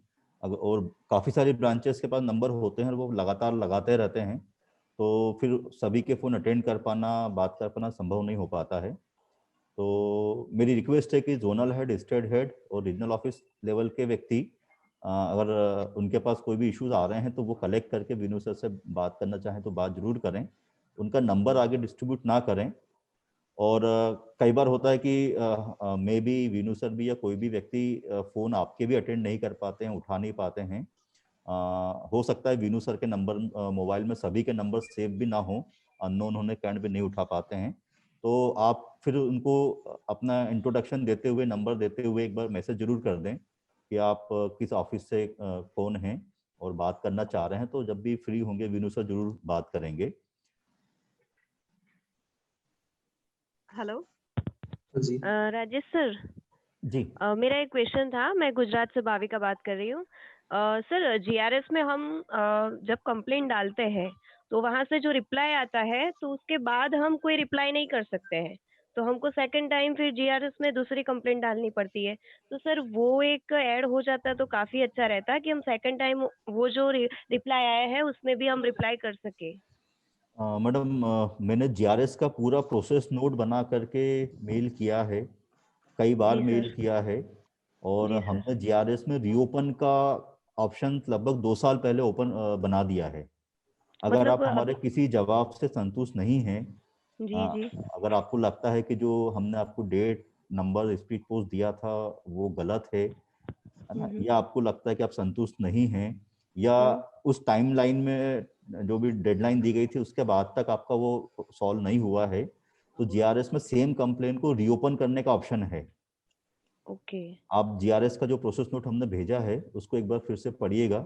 हम बार बार इसको हर 2-3 महीने में सभी को सर्कुलर भेजते हैं। coordi@skillnow से ये नॉर्मली मेल्स आते हैं, इस तरह के सर्कुलर जो कोऑर्डिनेशन से भेजे आते हैं। तो रीओपन का ऑप्शन है। रीओपन करने के पहले लेकिन थोड़ा सा वेट जरूर कर लें। हो सकता है कि कुछ ऐसी आपकी डिमांड हो जिसका कि हम कितनी बार जवाब दें, आप संतुष्ट अगर नहीं हैं तो हम उसका कोई सॉल्यूशन भी नहीं दे सकते।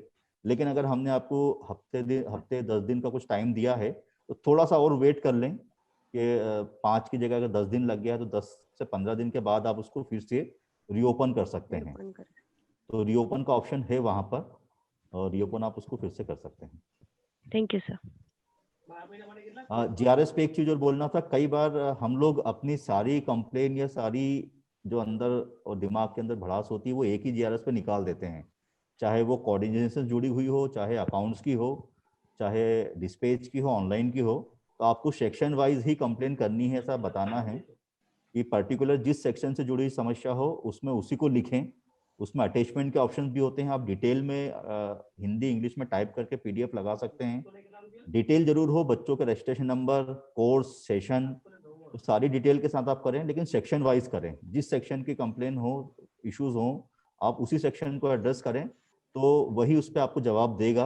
अगर आप मेरे सेक्शन में किसी और डिपार्टमेंट की डालेंगी तो मैं उस पर कोई कमेंट्स भी नहीं करूंगा और कोई रिप्लाई भी नहीं कर पाऊंगा, उसके लिए मैं बाध्य भी नहीं हूँ।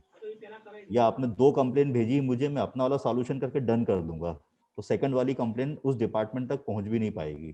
तो डिपार्टमेंट वाइज कंप्लेन करें, विथ डिटेल में आप लिखें और सपोर्टिंग डॉक्यूमेंट जरूर लगाएं।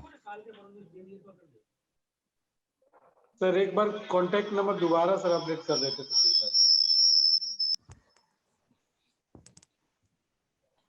पब्लिकली नहीं दिया जाएगा, मैं आपको भेजता हूं अपने ग्रुप में।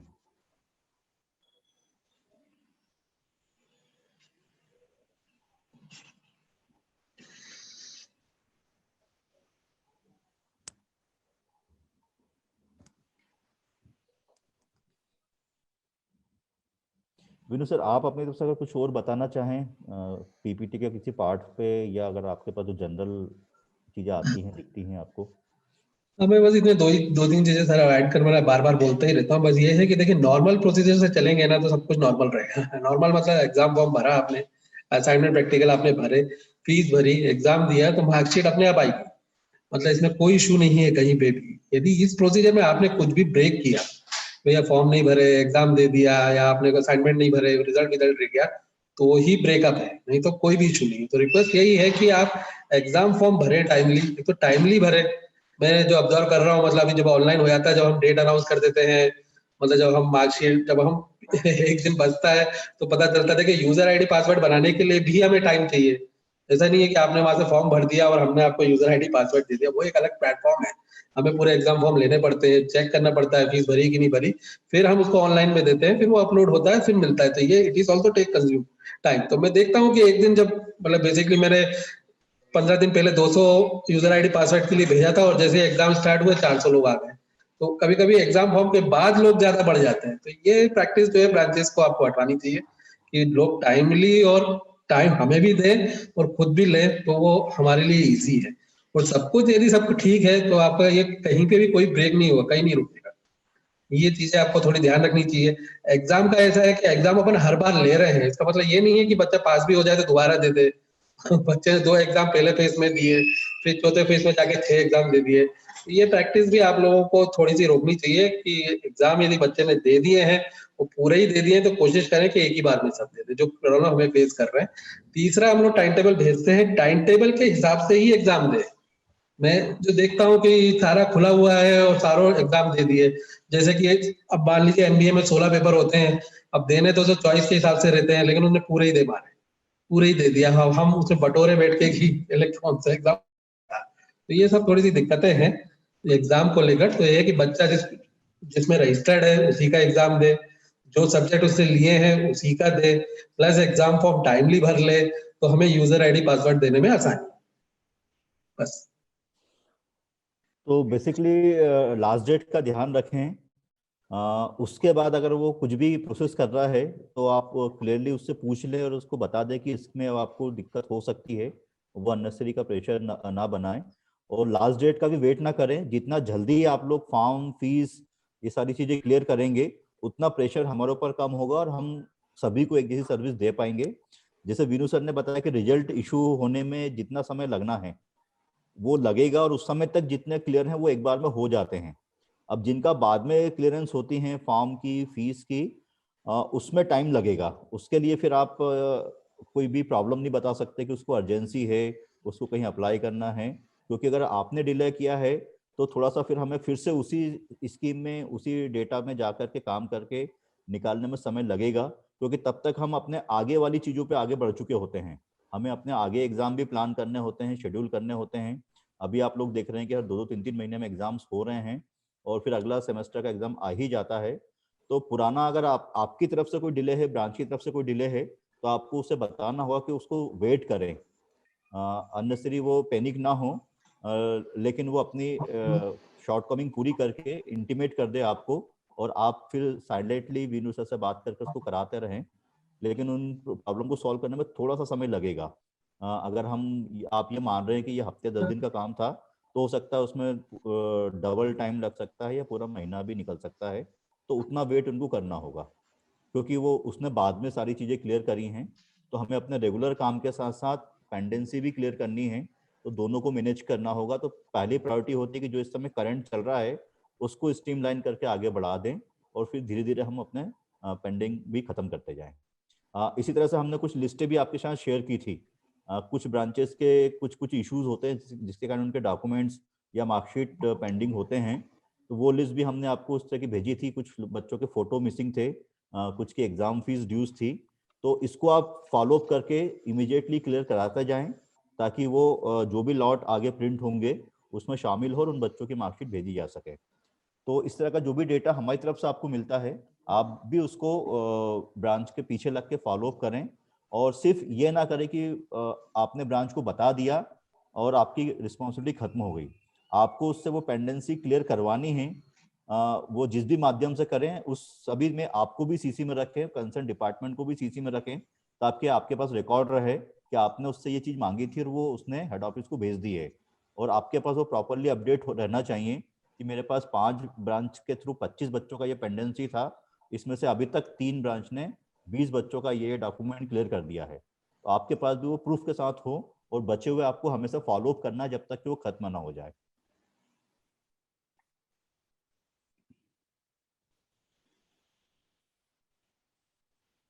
जी शशि सर, आप कुछ बोलना चाह रहे थे?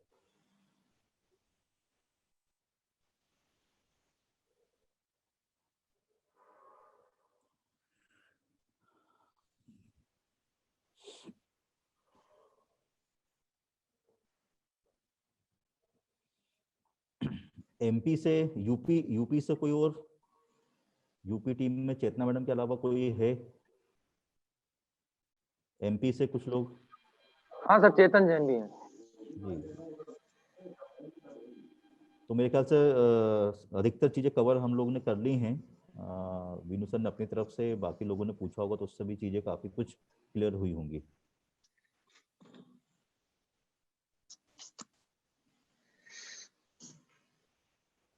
एक चीज और बोल देना चाहता हूँ, एक चीज और बता देना चाहता हूँ।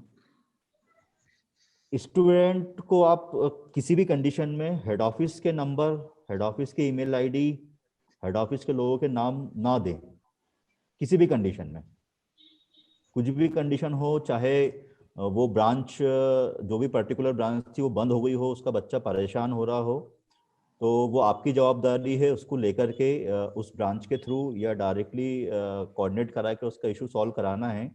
लेकिन आपको किसी भी स्टूडेंट को हेड ऑफिस के किसी पर्सन का नाम, नंबर, ईमेल आईडी, इवन ये भी नहीं बताना है कि ये सब चीज़ें भोपाल से होंगी और वहाँ से शॉर्ट आउट होकर के मिलेंगी।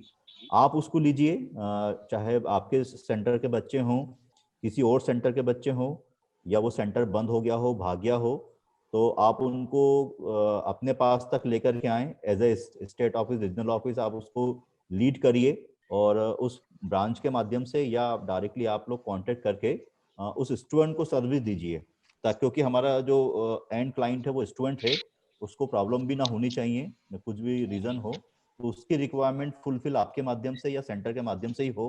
ये क्लियर कट मैसेज आपको ब्रांचेस को भी देना चाहिए कि ब्रांच परेशान होकर के या आप परेशान होकर के बच्चे को सीधे कैंपस के आईसेट हेड ऑफिस की तरफ डाइवर्ट ना करें, क्योंकि आप लोग जानते हैं कि हम विश्वविद्यालय के लिए काम कर रहे हैं और ये सारा काम विश्वविद्यालय ही करता है।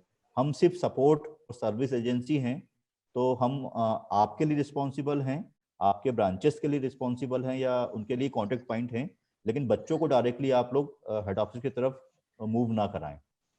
वो अगर विश्वविद्यालय जाएंगे तो वहां से भी उनका काम नहीं हो पाएगा, और अगर वो डायरेक्टली हमको टच करेंगे तो हम भी उनको उस तरह से रिस्पॉन्ड नहीं करेंगे। वो सेंटर के थ्रू या आपके थ्रू ही आना चाहिए। तो प्लीज किसी का भी नाम, नंबर, ईमेल आईडी आप स्टूडेंट के साथ शेयर ना करें।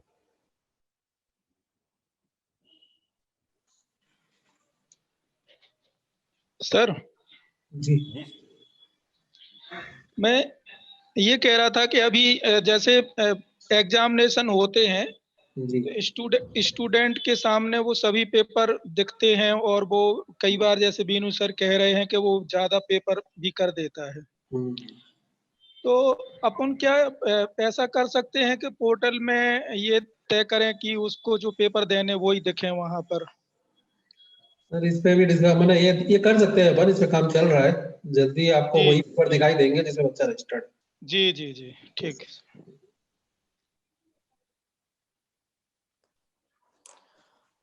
Last 5 minutes.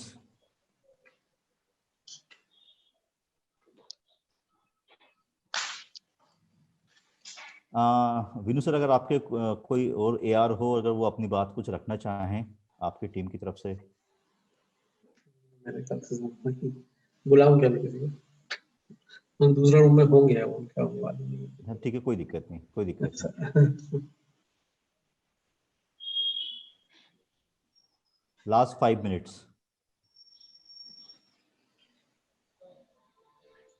बीनू सर। जी सर, बोले।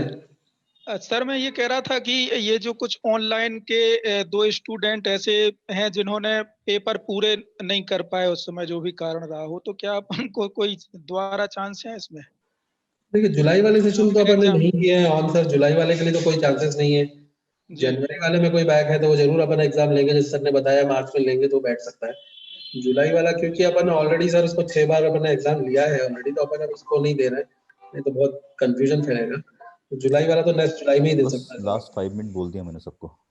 ये अभी जनवरी वाला है। जनवरी वाला तो सर, जनवरी वाले तो एग्जाम अभी चल ही रहे हैं सर, 6 तक तो एग्जाम है ही ऑलरेडी। 6 तक ये पोर्टल खुला हुआ है तो वो तो दे ही सकता है। प्लस ये इसमें भी 6 में भी जब रिजल्ट आएगा और मान लीजिए वो बैक आ गया है तो वो मार्च में बैठ सकता है।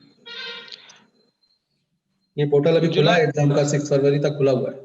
हाँ, तो जुलाई में अगर कोई बच्चा रह गया है तो वो उसका मतलब अभी नहीं खुल सकता, तो फिर आगे कभी अगले साल जाएगा वो? जी जी बिल्कुल, डेफिनेटली। तो इस समय हमारे पास 3 सेशन, लास्ट 2 मिनट में मैं बात करके फिर हम खत्म कर रहे हैं। इस समय हमारे पास एडमिशन के 3 सेशन अवेलेबल है। जनवरी 21 जो अभी करंट सेशन है, इसमें भी कुछ कोर्सेस हमने ऑन कर दिए हैं। तो जो बच्चा जनवरी 21 में एडमिशन लेना चाहे, जिसका एग्जाम 1 साल के बाद ही होगा, वो सेशन अवेलेबल है। जुलाई 20 सेशन भी अवेलेबल है, जिसको लगभग 6-7 महीना हो चुका है, जिसके एग्जामिनेशन जून 21 में जाकर के होंगे। तो जुलाई 20 सेशन में भी सारे एडमिशन्स ऑन हैं इस समय। ये आपकी इंफॉर्मेशन और उसको आगे बढ़ाने के लिए बता रहा हूँ। और वो लास्ट सेशन जनवरी 20 जिसका एग्जाम अभी 31 को खत्म हो गया है, उसको फिर से हमने रीओपन किया है। तो जनवरी 20 में भी अभी लास्ट चांस है बच्चों के एडमिशन्स कराने के। अगर किसी का फॉर्म सबमिट हो गया और फीस जमा नहीं हुआ हो, वो सबमिट कर दें। अगर बच्चा रजिस्टर्ड है और एग्जाम फीस पे नहीं कर पाया था तो एग्जाम फीस पे कर दे, जिसका एग्जामिनेशन हम लोग जून में मार्च में प्लान कर रहे हैं। और अगर अभी भी कोई एडमिशन्स आ रहे हैं जनवरी 20 सेशन के लिए, तो वो आप ब्रांचेस को इंटीमेट करें। वो कैंपेनिंग करके जितना मैक्सिमम से मैक्सिमम बच्चा जनवरी 20 सेशन में रजिस्टर्ड करें, ताकि उनका एग्जामिनेशन मार्च एंड में या अप्रैल फर्स्ट वीक में होगा। तो अभी एक लास्ट चांस है जनवरी 20 सेशन में एडमिशन डालने के। और बाकी जो हमारे रेगुलर 2 सेशन हैं वो ऑन ही हैं, जुलाई 20 और जनवरी 21, जिनके एग्ज़ाम उसके अकॉर्डिंग हो गए। लेकिन अभी एक लास्ट चांस है, अगले 1 महीने के बाद, 1.5 महीने के बाद जो एग्जामिनेशन होने वाला है, उसमें आप मैक्सिमम बच्चों को रजिस्टर्ड करा सकते हैं और उनका एडमिशन हो सकता है। हम लोग DCA PGDCA जो डिस्काउंट स्कीम है उसको अगले सेशनों में भी लॉन्च करने वाले हैं। मतलब जुलाई और जनवरी 21 में भी संभावना है ये कोर्सेज आपको मिलेंगे, तो उनमें भी एडमिशन डाले जा सकते हैं। लेकिन अभी आप मार्च एग्जाम को फोकस रखते हुए जनवरी 20 में एडमिशन्स को पुश करिएगा और मैक्सिमम बच्चे उसमें रजिस्टर्ड करने की कोशिश करिएगा। तो लास्ट में अब मैं ही यहाँ धन्यवाद कर देता हूँ, या मैं शायद शशिकांत वर्मा जी से रिक्वेस्ट करूँगा कि वो एक बार हमारी एग्जाम टीम को धन्यवाद बोले और हम फिर फिनिश करें। वर्मा सर।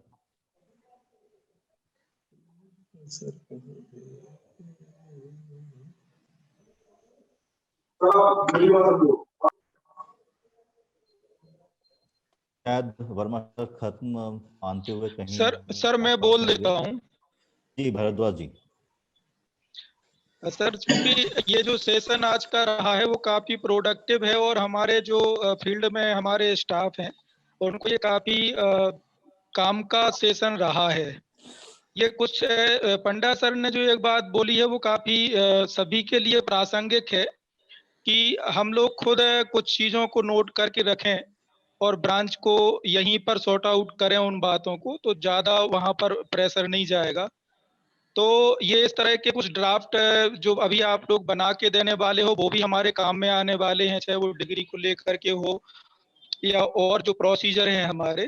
तो हम उन सब को लेकर के ब्रांच से इस तरह की बातचीत करते रहेंगे और हमारे स्टाफ और हमारे जो और नेटवर्क के लोग हैं वो उसको अगर डायरेक्ट ब्रांच से संवाद कायम करेंगे तो फायदा होगा।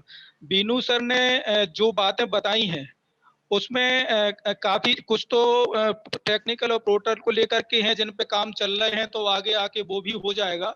लेकिन काफी जो बातें बता दी हैं उससे हम लोगों के कई इशू ऐसे हैं कि जो यहीं पर सॉर्ट आउट हो जाते हैं। तो आपने जो हमें महत्वपूर्ण जानकारी दी है जिससे कि हम अपनी ब्रांच की हैंड होल्डिंग ठीक से कर पाएंगे, इस तरह के सेशन आगे भी होते रहें तो वो हम लोगों के लिए काफी प्रासंगिक होंगे।